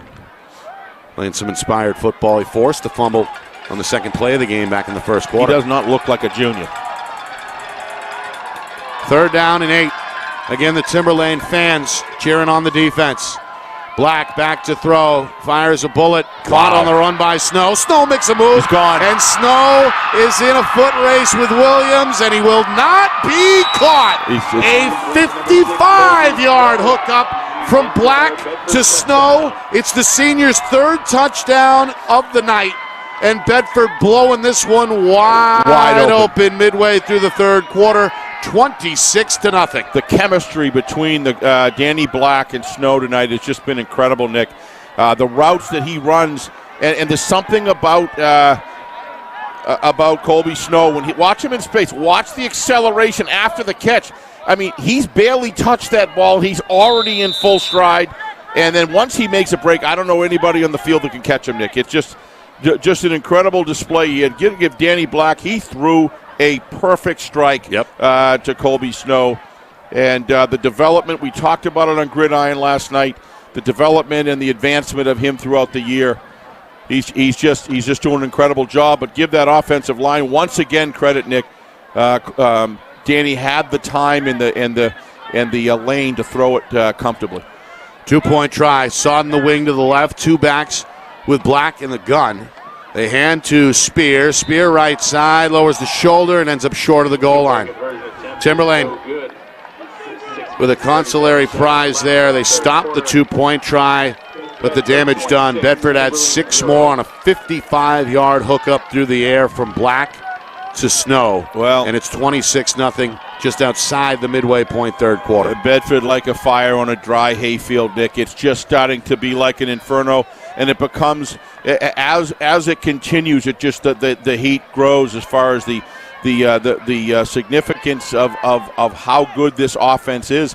They're building here tremendous confidence that if this is the way the game does end up, with this kind of strength coming from Bedford for 4 quarters, anybody scouting on the other side. But there's still plenty of time to go here. But at this point, Timberlane has to strike very quickly and get a few breaks along the way to get themselves back in this game. But, I mean, there's already half a quarter gone, so 18 minutes and 37 seconds left. Bedford looking very strong and very comfortable right now. Still have not allowed a point in this postseason.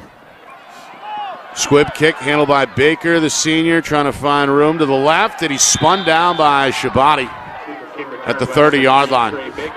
Good tackle on special teams for the senior. Timberlane another drive. And a 1st and 10 coming from their own 30-yard line. Of course, the winner of this game plays next weekend in the Division I Championship. We'll be broadcasting that in conjunction with the NFHS Network, as we have done now for the last several years. And we'll air, always love doing that, re-air the broadcast about 48 hours later on our YouTube channel, FNLNH Media. Meanwhile, screen, Corman avoids the hit upon the catch, has a 1st down along the far sideline, and eventually makes his way all the way up to midfield, a gain of 20. Well, why not, when they start bringing it like that, they're bringing everybody but the kitchen sink, why not throw like a little, it's not really a screen pass, but it kind of has the same effect, and you're putting it in a ball carrier that can get it done. Nice job there. Nice throw by Dom. Nice job waiting for the right time to release it. that's more of what we saw last week. Let's see if they can continue in the second half. Timberlane down 4 scores, picking up the tempo offensively. A quick snap, a quick catch. Near side, Williams, the sophomore. First down and then some, down to the Bedford 31-yard line. Yeah, just pay attention. A sophomore, Nick Williams. Good-looking player. Yep. You got Corman. He's a sophomore. He's a freshman. He's a freshman. Corman, the freshman. They got Williams. They got Zambrowitz coming back next year, two-way up front. Yeah, the Danny Post coming back next year. Yep. So they're in good hands. We know that. And Coach Fitzgerald going to continue to build on the experience from this season with the returnees for next year. Right now, the building process that Coach Matthews has done with this football team, with he and the staff, is proving out right now to be exemplary. A quick snap on 2nd and 11. They throw down the middle. It's tipped and then picked at the goal line. It's Shabani. Tracked down by Baker from behind, but not before making his way up to the 9-yard line. It's the 3rd interception by this Bedford defense. Well, you're going to see he had a receiver with a little bit of space in the end zone. He just didn't fire the ball quite enough. Looked to me like he threw off his back foot here. Watch. Yeah, it's kind of off the back foot. It wasn't like nailing the hammer. He had a guy there behind him, although actually number 8. Yeah, that's double coverage. It's double coverage there. I didn't see him from behind there. Taliaferro was lingering in the back of the end zone, and then the other safety, Shabani, steps up. Yeah, great and offensive. has the interception. Great play sequencing by Bedford. Great defensive coverage schemes here by Bedford, and they've really bottled up and frustrated the offensive passing lanes for Dom to throw to, and they've made him uncomfortable when he's in the pocket, and they've done a great job containing. So they're filling in all the boxes here of what they needed to do in this game so far. Bulldogs looking for breathing room at their own 10-yard line on first down. Spear makes his way along the right side of that O-line, and in the end gets 3, maybe 4. Yep. Bring up a second down as we move inside of 5 minutes remaining third quarter. Bulldogs got off to a slow start. They fumbled the football on the second play of the game. Defense got it back to them, though, after forcing a punt, and they put together an 85-yard drive, capped off by a 1-yard score from senior running back Logan Spear. It was 7-0 Bedford after the first quarter. Get to the second quarter here. After this snap is Black in the pistol on 2nd down and 6. Handoff, it's a counter, it's inside, it's Snow. He's got a first down and then some. Wrestled down by Langlois and Shivel, but not before another big pickup out all the way to the 30-yard line. 16 more for Snow on the ground. I have to be honest with you, Nick. You may want to take a look if this is the way this game continues, and Timberlane can't score in their next possession. You may want to just kind of take number 6 off the field, because you if you've got that kind of thing, you want to keep one of the top players. I mean, or certainly just put them on defense. I don't mean on offense. I'm not on defense. I mean on offense. And might be a thought here, because they'll tell you this guy is a standout over anybody else on the football field tonight. Taliaferro with a lot of good players too. Good cut. Gets to the second level and is tackled around the waist at around the 35-yard line. Again, Langlois is there along with Baker for Timberlane. Well, again, Bedford, after taking a 7-0 lead into the second quarter, they got busy through the air. Black to Snow. Say that a few times tonight. 51-yard touchdown, 14-0 Bedford. Then on the final minute, Snow again on a 12-yard carry. Bedford a 20-0 lead at halftime. And then, again, the key hookup. Black to Snow, this time from 55 yards out just moments ago. 2-point try failed, but Bedford a commanding 26-0 lead now with 3 minutes and change remaining in this third quarter. And we've got a timeout on the field called by Coach Matthews. Our broadcast tonight, brought to you by Beals Insurance, locations in both Bedford and Londonderry. Whether you need home, auto, or business insurance, Beals Insurance will get you the price and quality coverage that's right for you. Visit BealsInsurance.com. By MG Sports Fundraising, that's fundraising made easy. MG Sports Fundraising is the official fundraising partner of Friday Night Lights New Hampshire. Visit MGSportsFundraising.com. Start raising money for your team today. By New Hampshire iPhone Repair. It's done while you wait, and it's backed by their lifetime warranty. Now it's 6 locations in southern New Hampshire and on the seacoast. Visit NHIPhoneRepair.com. By the New Hampshire Tomahawks, showcase and development for college lacrosse.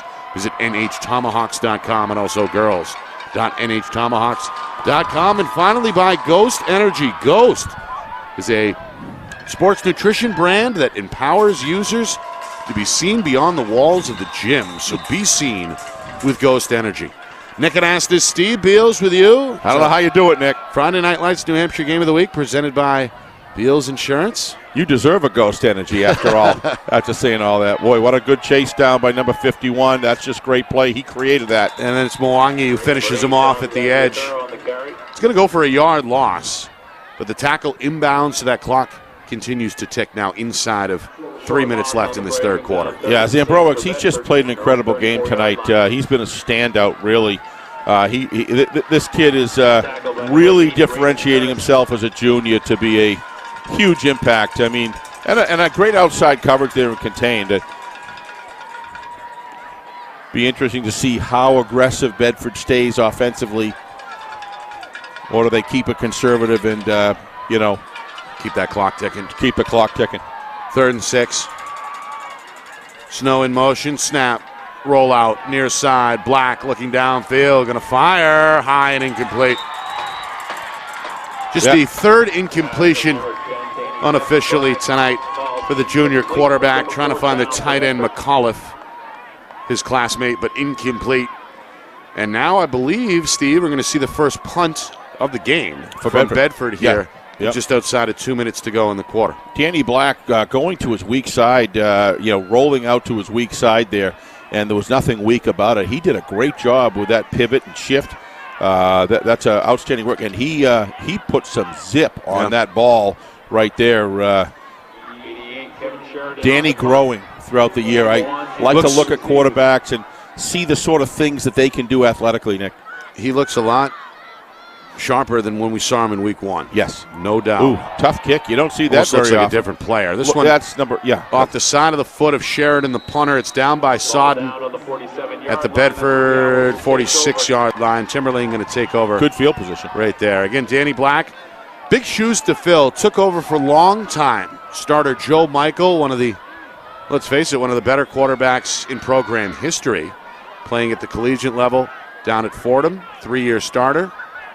And, Michael, after taking his team to Stello Stadium week 1, Bedford on the wrong end of a 19-7 score. Yep. Could tell he had some work to do. He's done the work. He's been in communication constantly with Coach Matthews throughout the process and really has gotten better week by week. Perhaps all that work accumulating here in the semifinal as he has looked terrific tonight. Again, unofficially, just 3 incompletions, but already 2 touchdown tosses and no turnovers. You just saw Jack Rizzo, number 32. I don't know if there's a player out in the football field that packs more of a push per pound than Jack Rizzo does. He just took on Dom Capetta, and he drove and lifted.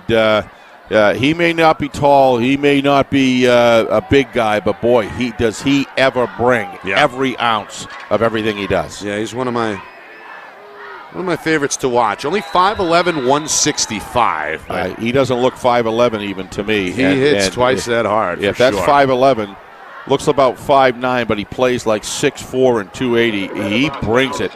And he's just been an impressive player, Nick, to watch all year long, Mr. Rizzo. He's been fantastic. 2nd and 12. Clean pocket for Capetta.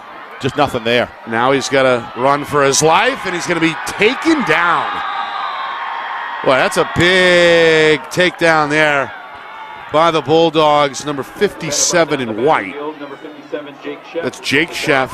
He's had a good game today. We've mentioned Ben Sheff, Jake as well, checking in. The defensive line has been solid today, right from the bookends right to the interior tackles.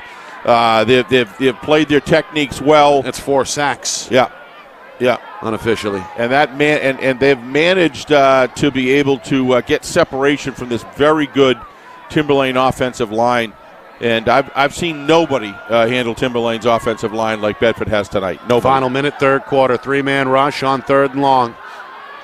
Airs it out. Capetta looking down the far sideline. It's incomplete. Yeah, Gradinskis in coverage. Intended target was Williams. Yeah, but the ball lands incomplete at the 15-yard line, and now 4th down and a mile facing the Owls, 4th and 20 I officially. want to see this again. This looked a little bit close. He did not look back, and he looked like he had his arms up shielding the receiver rather than defending. Let's take a better look. Maybe not. He's right in there. Yeah, that's interference, clear as a bell right there. Bedford got a little fortunate right there, but, you know.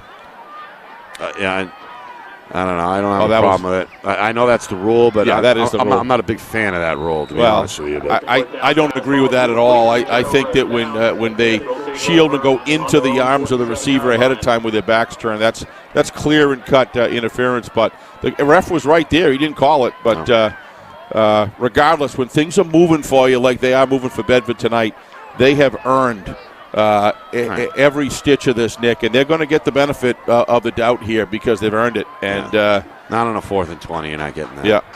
Not for me, anyway. All right. Another stop on 4th down means Bedford's going to get the football back. Danny Black going to trot back into that huddle here with 46 seconds to go in the third quarter. Nick, middle name is Let Them Play Nick. Yeah. But I mean, on a 4th and 20, that's I'm a bailout generally call. with you. I'm generally with you, brother, but not on that one. That's just, I don't that's understand. just clear cut. Why do you have to turn your head?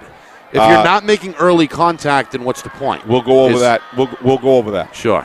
Snow on the bounce out, 1st and 10. Look out. at him go. He is off to the races, and he is not going to be caught. Snow, he's a machine. Another touchdown. This one from 53 yards out. His 4th tonight, and Bedford is running away with this one 32-0. Yeah, but they're running away with it, Nick, because they're doing everything right, and they're working hard. Every single player knows exactly what his assignment is on offense. And, of course, I love offense. That's no secret. I love running the football. That's no secret. But if you want to see how it's done, did Zach Matthews understate it when he said we had a great week of practice? Look at this offensive line blocking, back blocking, downfield blocking, and then you got the ball in the hands of probably one of the best 3 or 4 offensive players in the state, as far as I'm concerned. What a terrific job by Bedford right across the board. This team is lethal right now. Extra point, up, and no good. Wide right. Don't see that very often. That's 2 straight misses. 2 and a loss. Yeah, 2 in a row. By Snow, so I guess if there's anything to work on, it may be the kick game this week. But who cares if you're Snow? 4 touchdowns. He's done 2 through the air and 2 on the ground. That latest one from 53 yards out. Not quite at a running clock yet, but close. It's getting there. But if you're a lineman and you know that Mr. Snow is going to get the call, or you got short yardage and Logan Sphere is going to get that call, under 5 yards, and you see the work that they do and how successful it just drives you to excel in your individual responsibility and assignment, and that's what you've got Bedford doing right now. They look absolutely. This is a good Timberlane football team that they're up 32 points on here. And again, Timberlane, you wonder how much that comeback may have taken out of this group last week. Final 8 minutes, down 14. They do the improbable, score the final 15 and walk off in the final minute. On a short week as well. That game was played back on Saturday, so only 6 days to turn it around here against a very good and very hot Bedford team. I don't think it's that. Meanwhile, we got a flag here late. Yeah, I don't think it's that, Nick. I think it's just Bedford playing everything on fire. They're playing disciplined football, playing assignment football. The play sequencing offensively is exploiting every single piece of weakness that they can find in the defense. They've done it all game. This is a team that's prepared for a championship game. Let's face it. That's what they are. And would you want to, if you were going to play a team and draw in the playoffs, would you have wanted to pick to wind up with Bedford as a 10 seed? I wouldn't have. They've been. This is just the culmination. This is the explosion of what's been kind of going all along here. Got a horse collar there, Steve, on Rizzo on the special teams tackle. Big crowd they brought with them over there on the Bedford side there. About 80% full, that far bleacher. That's a pretty good sized set of bleachers there. About a 45-minute drive southeast from Bedford. Here's a pitch. Tagliaferro going to come up and make the tackle on DeJulian, but not before a 3-yard pickup there for the Timberlane senior. Bring up 2nd down and 7, and that is going to do it for the third quarter, unless the Owls want one more snap. Going to go under center, and they will snap it with 1 second remaining. The handoff is to Williams, far side, met by Ben and Sodden. They throw him down at the line of scrimmage, and that'll do it. Bedford rolling along on the road. 32-0. Bulldogs now just a quarter away from the championship game. Timberlane hoping for one more comeback. Bedford looking to slam the door when we come back. Fourth quarter next. You are watching the 2022 NHIAA Division I semifinals here on Friday Night Lights in Hampshire, presented by Beals Insurance.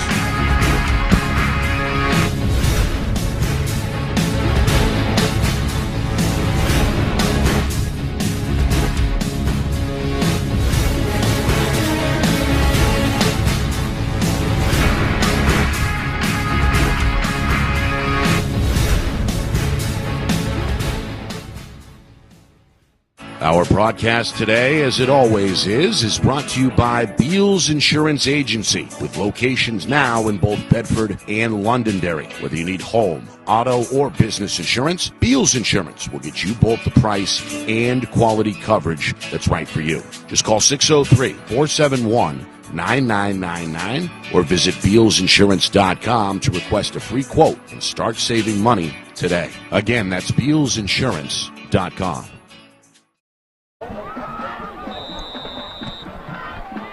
Fourth quarter here in Plastow. Shotgun snap on 3rd down and 8. And another Bedford sack is going to be registered for Cal McCullough, the junior. His second tonight.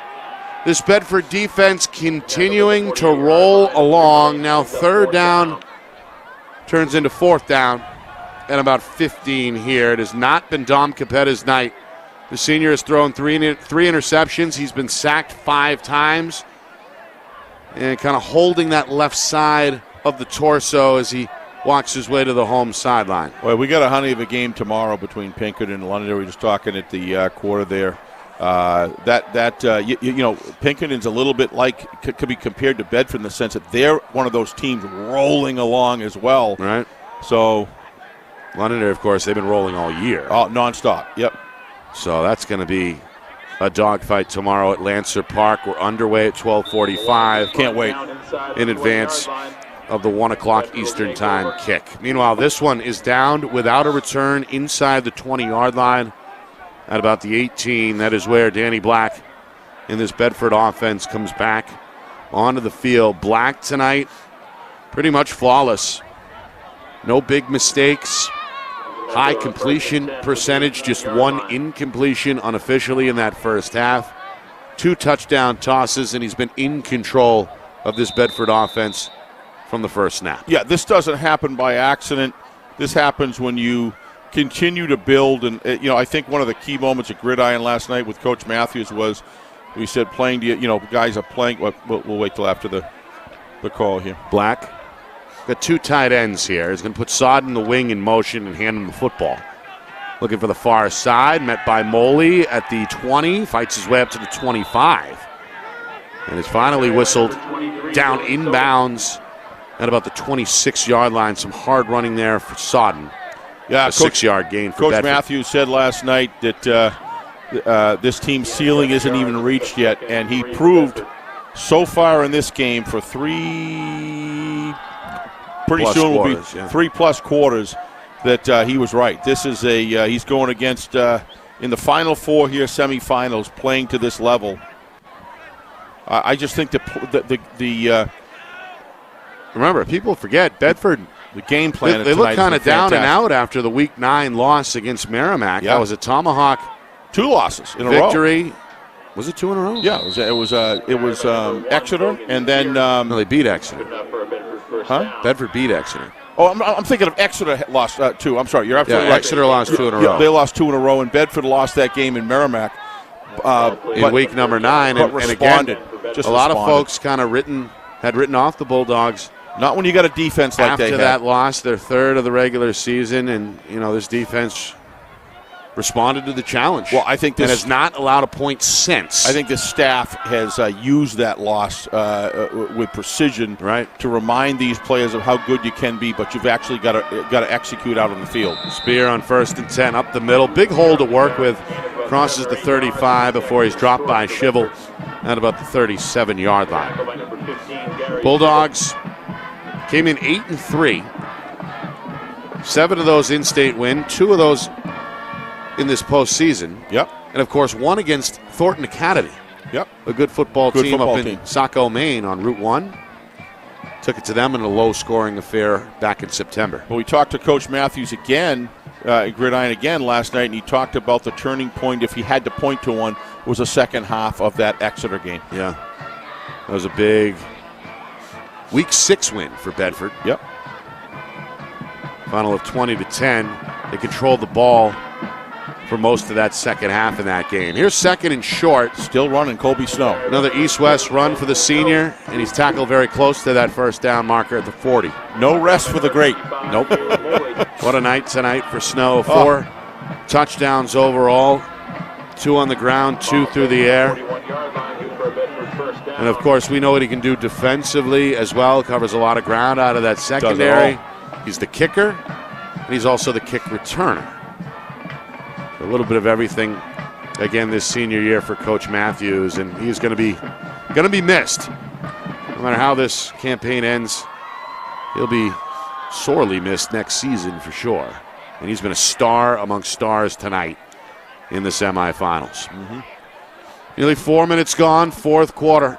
Spear, another carry. No, this is Ledger Russell, who actually got the start tonight. Hasn't been used all that much. The junior does find some room behind right guard. Yeah, and but boy, picks up 4 yards. They used him in the Wyndham game, and boy, he showed me a lot. Yeah. This young man's a good-looking running back, and seems like the heir apparent at tailback of Logan Spear. Spear is that strong, powerful runner. Ledger's got a lot of that similarity that he likes to turn it up and drive the football in traffic, and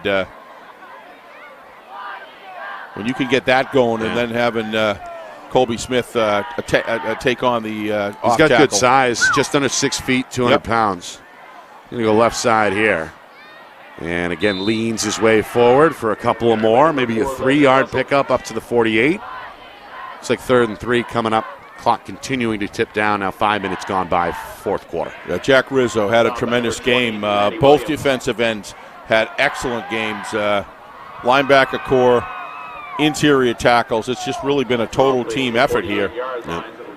Meanwhile, the Timberlane defenders still going hard as well. They are. Can be tough sometimes late in the game, late in a lopsided game to continue to go out and battle down and down out, but that's what this group has done here for Timberlane all year. This is the first time, and I think that speaks to Bedford's strength as much as anything else. They're going to bring a blitz here. Bedford going to run right into the teeth of it with Spear, who just refuses to go down. Yeah, and Coach Matthews just going to ramp down the risk level of the offense, which any good coach would do. Yep. Have the points in the board. You just don't want to give anything free. Don't want to set anything afire, but got half a quarter, about 6:17 and counting. And it's definitely the time. Probably going to kick it away here, obviously, but maybe not. Danny Black's coming out. So I think he's going to go for it. I think more of an effort. Forget the field position. Just keep that clock going.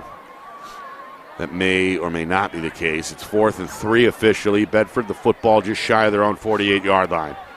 They need to get across the 50 to the Timberlane 49 to keep this drive going. Pistol look, 2 wings it looks like. Snow on the near side. Gradins gets the tail, and it's a pooch punt. Yep. Black, short kick. Fielded on the run by Baker. Oh, and a big hit near side by McCullough. Boy, I think I felt that one up here in the booth. McCullough having a nice night. Split second before, you could see it coming, and he laid the wood there. Watch this, folks.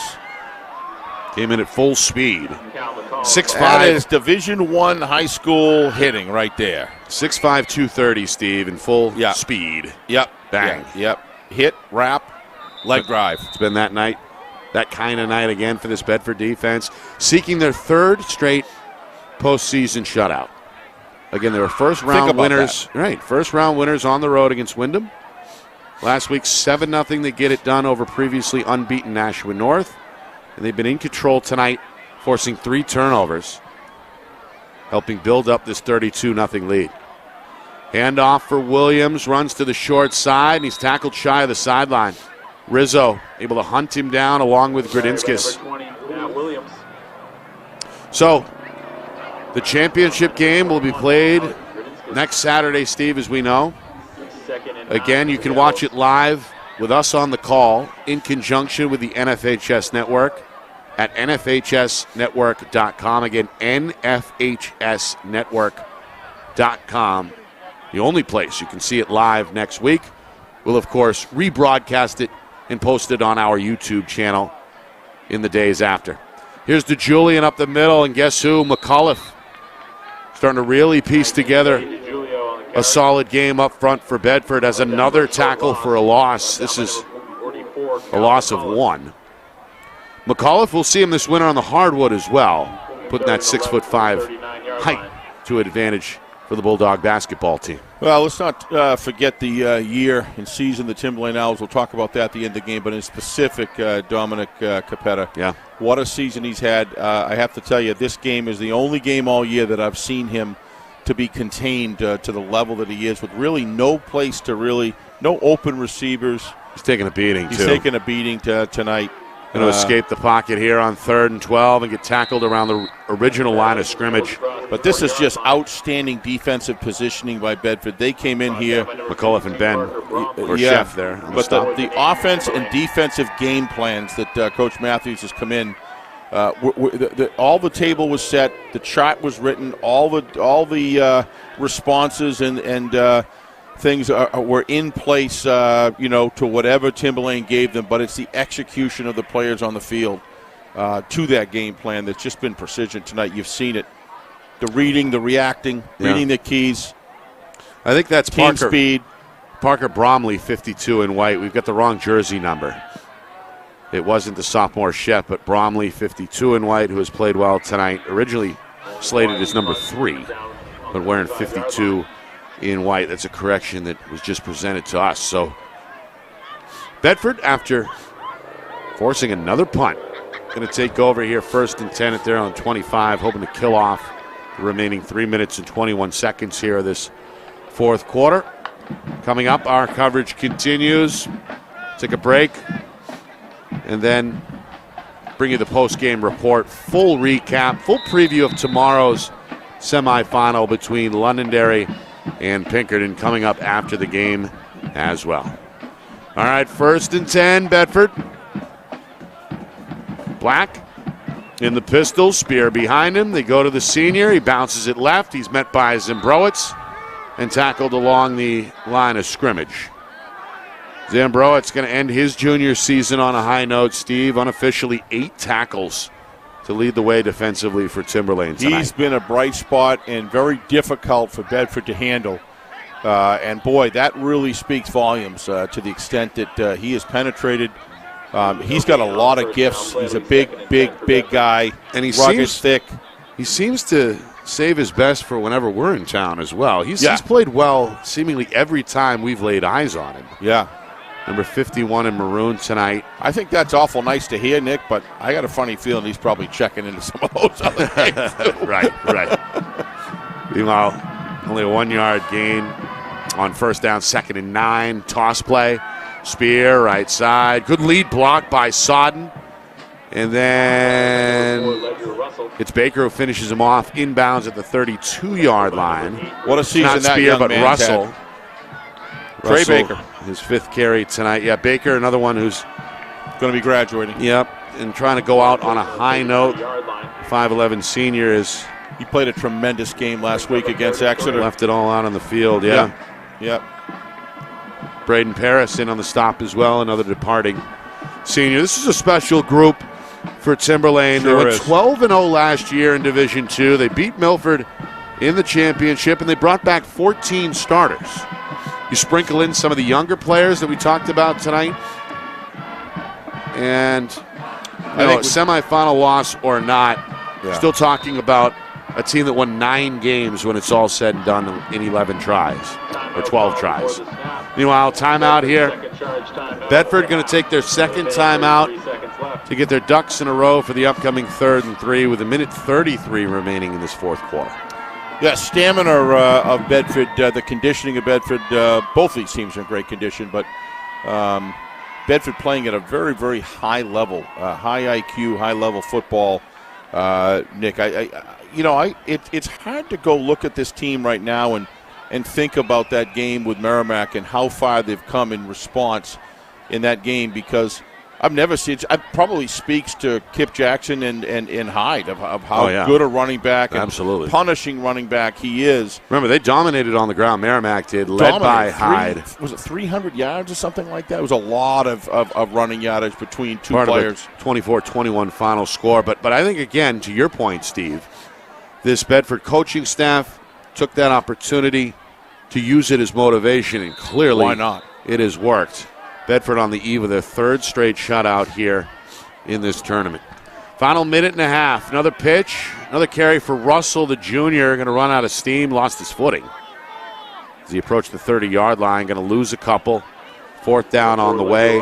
I can't think of a game where I've seen downfield blocking like this. Huh? I agree. Like this? No. Like this. And consistently through essentially through where it really mattered, 4 quarters, 3.5 quarters when it really mattered. The downfield blocking has just been, and that a lot of it starts the first half, 3/4 of a second of how fast you get out of your gate and get downfield and take the proper points and get in position to have the proper angle block and know where your runners are going in the lanes that they generally choose. It's been a show here. It really has. Final 45 seconds, 4th quarter, 4th down. Bedford likely with a punt here. It will be another pooch by Black. This one a high arcer. Caught shy of midfield. Baker makes a man miss to his right. Into Bedford territory, spun down shy of the 45-yard line. Tackle there by Nolan Arnold, the senior linebacker for Bedford. 26 seconds remaining for Timberlane, trying to get on the board here before the end of the game. And no question, these officials have let these boys play tonight. Oh, yeah. They have let them go. I think we have 1 or 2 holding calls and a couple motion calls. That's about it. I think it was 2 holding calls. Was it 2 or 1? I thought there was 2. Maybe it was just 1. You might be right. But either way, the point taken, the officials did not throw the flag. No intent, unnecessary roughness, no cheap personal fouls. Nope. These teams have played each other with class. Timberlane going to take a knee here, and that's going to do it. It's going to do it in the game. Bedford, a dominating performance on the road in this semifinal. 32-0 is going to be the final. The Bulldogs, 3 straight shutouts in this tournament. They return to the Division I championship game for the first time since 2018, and for the first time under head coach Zach Matthews. They are looking for their 3rd state championship in school history, and will have an opportunity to do it next weekend against either defending champion Londonderry or traditionally tough Pinkerton. Nick, this is a development of a team that I personally saw defensively, as I said, right back from the first game. The question was always about what Coach Matthews and his team of his assistant coaches were able to do with this offense. And I've watched 3 games here with Danny Black essentially not made a mistake, Nick. Right. And played mistake-free football, not gone after anything when it wasn't there, and executing to a T when it was there. Almost, would he have 1 overthrow tonight, and that was it. And that was a rushed pocket that he had to throw that out of. As you see the celebration, well-deserved of the Bedford Bulldogs in the end zone. These kids have earned it. They're playing at extremely high level. Some of that authentic enthusiasm and I have to, in the end zone. I have to tell you how happy I am for for Coach Matthews in his fourth year. Yep. It is the rubber. It is the time that you define You've been saying that all year, and as a coach when you've played in your fourth year. And you here he have to is. do it. Here he is. I didn't draft them or I didn't develop them or whatever. Not that Coach Matthews ever suggested anything like that. I'm just saying those things can come up. But in the fourth year, you either do it and prove yourself or you own it. Yep. And not only has he owned it, he's killed it. As far as I'm concerned, with his job performance this year. And let's talk about Coach Fitzgerald for a second and what this team has accomplished. Did not have what they needed tonight. They had a few openings early in the game, and with Bedford, it had to be, obviously, with this team, they had to come and score first. They had to get things going, had to get in Bedford's head. That did not happen in the beginning of the first quarter, and Bedford's been running down hill ever since. But the game plan that they came here, and I'll say 110% execution. I haven't seen a high school football team execute to that level against a very good Owls team to this level. This team, like I said, it's like a fire in a dry field. Well, there is Coach Matthews addressing his club. Going to have them playing in the championship game next weekend. We'll recap the whole thing when we come back. Bedford a winner over Timberlane, 32-0. Post-game next. You're watching our Friday Night Lights New Hampshire Game of the Week, presented by Beals Insurance.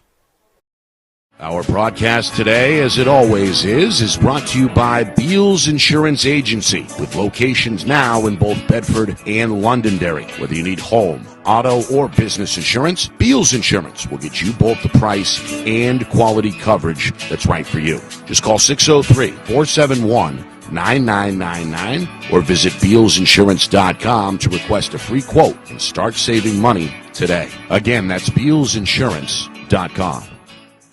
Hey, I'm Chad, the owner of New Hampshire iPhone Repair. We're New Hampshire's most trusted and affordable repair shop for your iPhone, iPad, iPod, and even Android needs. Don't worry, we're affordable, reliable, and we back our parts with a lifetime warranty. And you know what the best part is? No, what? We can repair your phone while you wait. I know, that's why I'm here. Oh, I know, Mrs. Green. Here's your iPad, good as new. Bring your phone into New Hampshire iPhone Repair today. I'm Travis Kelsey, and this is Zen Water. The perfect alkaline water for sports hydration and the only water that's in a bottle that prevents ocean pollution. Ultra pure alkaline water in a bottle that prevents ocean pollution. Why would you drink anything else?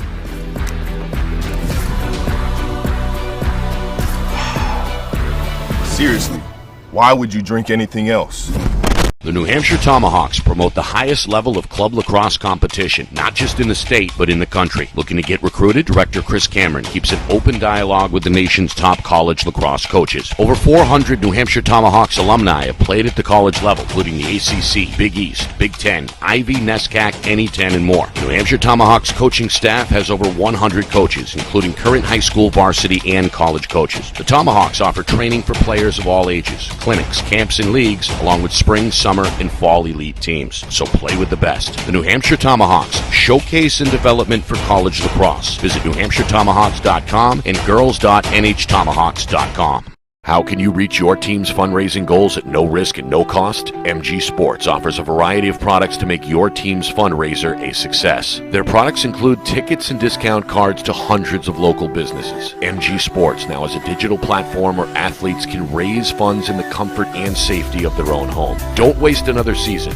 Raise more funds than ever before and become another football program in New Hampshire that sets fundraising records every season. MG Sports, fundraising made easy. Visit MGSportsFundraising.com to start raising money for your team today.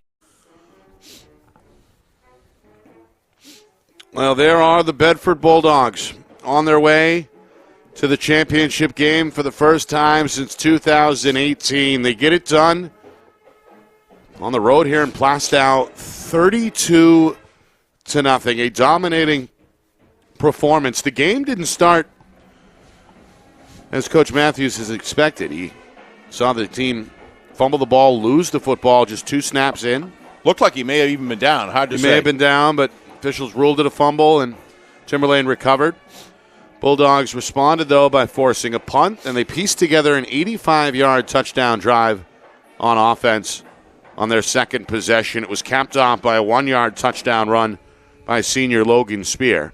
Extra point from Colby Snow, 7-0 Bedford after 1. Then the Bulldog defense forces a turnover on downs. They come up with a big 4th down stop, force an incompletion, get the ball back, and next thing you know, they're back in the end zone. Black to Snow. A big combination tonight. 51 yards out, the first touchdown strike. 14-0 Bedford in the first minute of the second quarter. Bulldogs driving again later in that frame just before halftime. Their second turnover occurs on a missed handoff. Recovered in the red zone by Timberlane, but the Owls give it right back. Intercepted. First of 3 forced tonight from senior quarterback Dom Capetta. The pick sets up Bedford basically where they were a few minutes before on the red zone, or in the red zone at the 19-yard line. A couple of plays later, Colby Snow's in the end zone on a 12-yard touchdown run to make it 20-0. That came in the final minute before halftime. And next thing you know, it's 20-0 at the break. Third quarter, Black to Snow again. This time from 55 yards out. 2-point try failed. 26-0. Another Bedford interception sets up another Bedford touchdown. Snow, 53 yards out. Again, a run. 32-0 at that point. Extra point try failed. That was our score going into the fourth, and that is our score at the end of the fourth quarter. 32-0 the final. Bedford in the championship for the first time under head coach Zach Matthews. They'll play the winner of tomorrow afternoon's semifinal between Londonderry and Pinkerton. Defensive backfield of Bedford. Precision, outstanding, excellent. Defensive linebacker core, outstanding, unbelievable, just spot on, read your keys, and execution, tackling, unbelievable. Defensive ends, defensive tackles. I don't know where you find a weakness in that defense, Nick. They are the real deal. And any team that's going to face them next week is going to have their work cut out for them. And look at the stats. Trying to find some weaknesses. Look at the stats. All this unofficial, but 6 sacks and 3 interceptions. Right. Against a quarterback that came in as hot as anybody in Dom Capetta. So I think the thing that speaks to this is you had a 32-0 because the defense has been what they've always been ever since the playoffs, and then even before that. And then the offense was on tonight. Yeah. Well, you got a 32-0 game. Let's be honest. Yep. That's the bottom line. Everything was rolling tonight. But when you play a team last week, Nashua North, where the offense, other than a couple plays, was not really rolling, the defense comes up big, and this is why they come up with that formula that defense wins championships. Right. And Bedford's defense to zero out and goose egg everybody that they've played in the playoffs so far is an incredible feat. And anybody, when they're developing a game plan, had better really focus a lot on finding some way in which they can equal or penetrate that defense. And the only team that I've seen really do it effectively is Merrimack. Arguably could be one of the Coaches of the Year award recipients, quite frankly. We know that they'll be tested next week, no matter who they're playing. Oh, absolutely. Londonderry or Pinkerton, those two square off tomorrow at 1 o'clock live here on Friday Night Lights, New Hampshire. Will be on the air at 12:45 from Lancer Park. Steve, your final thoughts. My final thoughts are thank you to Angelo. Yep. Thank you to Coach Fitzgerald. Thank you for the greater Timberlane Regional School District and the people here, the friendliness at which I came here. Yep. It has been an absolute joy coming this year to cover Timberlane Owl football. And I can't say enough about this community and the way they rally around their team and the class. 32-0 is not an easy thing to take if you're Timberlane. They had an incredible year, and I hope as the weeks go by, they look back and realize what an incredible group of guys they had, and what a great job Coach Fitzgerald did with his football team this year. Special I'm very group. proud. And Yeah. we'll be able to talk more about Bedford, but those are my final thoughts tonight. Congratulations to Timberlane Owls for an exceptional season and all the joy that you gave all your fans and gave Nick Anastas and Steve Beals and all of our watchers and viewers. So well said. And great, and congratulations to Bedford. We'll be talking about them, obviously. Well, you beat me to the punch. I wanted to thank Angelo. Oh, go ahead. As well. He held down the fort for us this week and got us some prime real estate tonight up here in the press box. We appreciate working with him. Love coming here. And you mentioned it, Coach Fitzgerald, always available, whether himself What a offering guy. one of his players for an interview. We appreciate him being there for us. And, of course, want to thank our team here at Friday Night Lights, New Hampshire. The 3 videographers braving the elements tonight, a little chilly. Kristen Beals upstairs. Matt Beals, John Barron down on the field. What a great job, you guys. Always doing a bang-up job. And, of course, it's pieced together by the man behind the curtain, our director back in the Beals Insurance Studios in Bedford, Ben Beals. Another fantastic bang-up job tonight. Final reminder, Steve, we are in Lancer Park tomorrow. Londonderry hosting Pinkerton. Tune in at 12:45. We'll be on the ground, and that one should be an instant classic for sure. As you always say, the season dedicated to Craig Incardoni for all the leadership. We love him. We miss him. Yep. Rest in peace, our friend Craig Incardoni, who watches over the whole thing. We got a big one tomorrow. Big one tomorrow for sure. Astros and Lancers come your way at 1 o'clock Eastern. Final score, final time.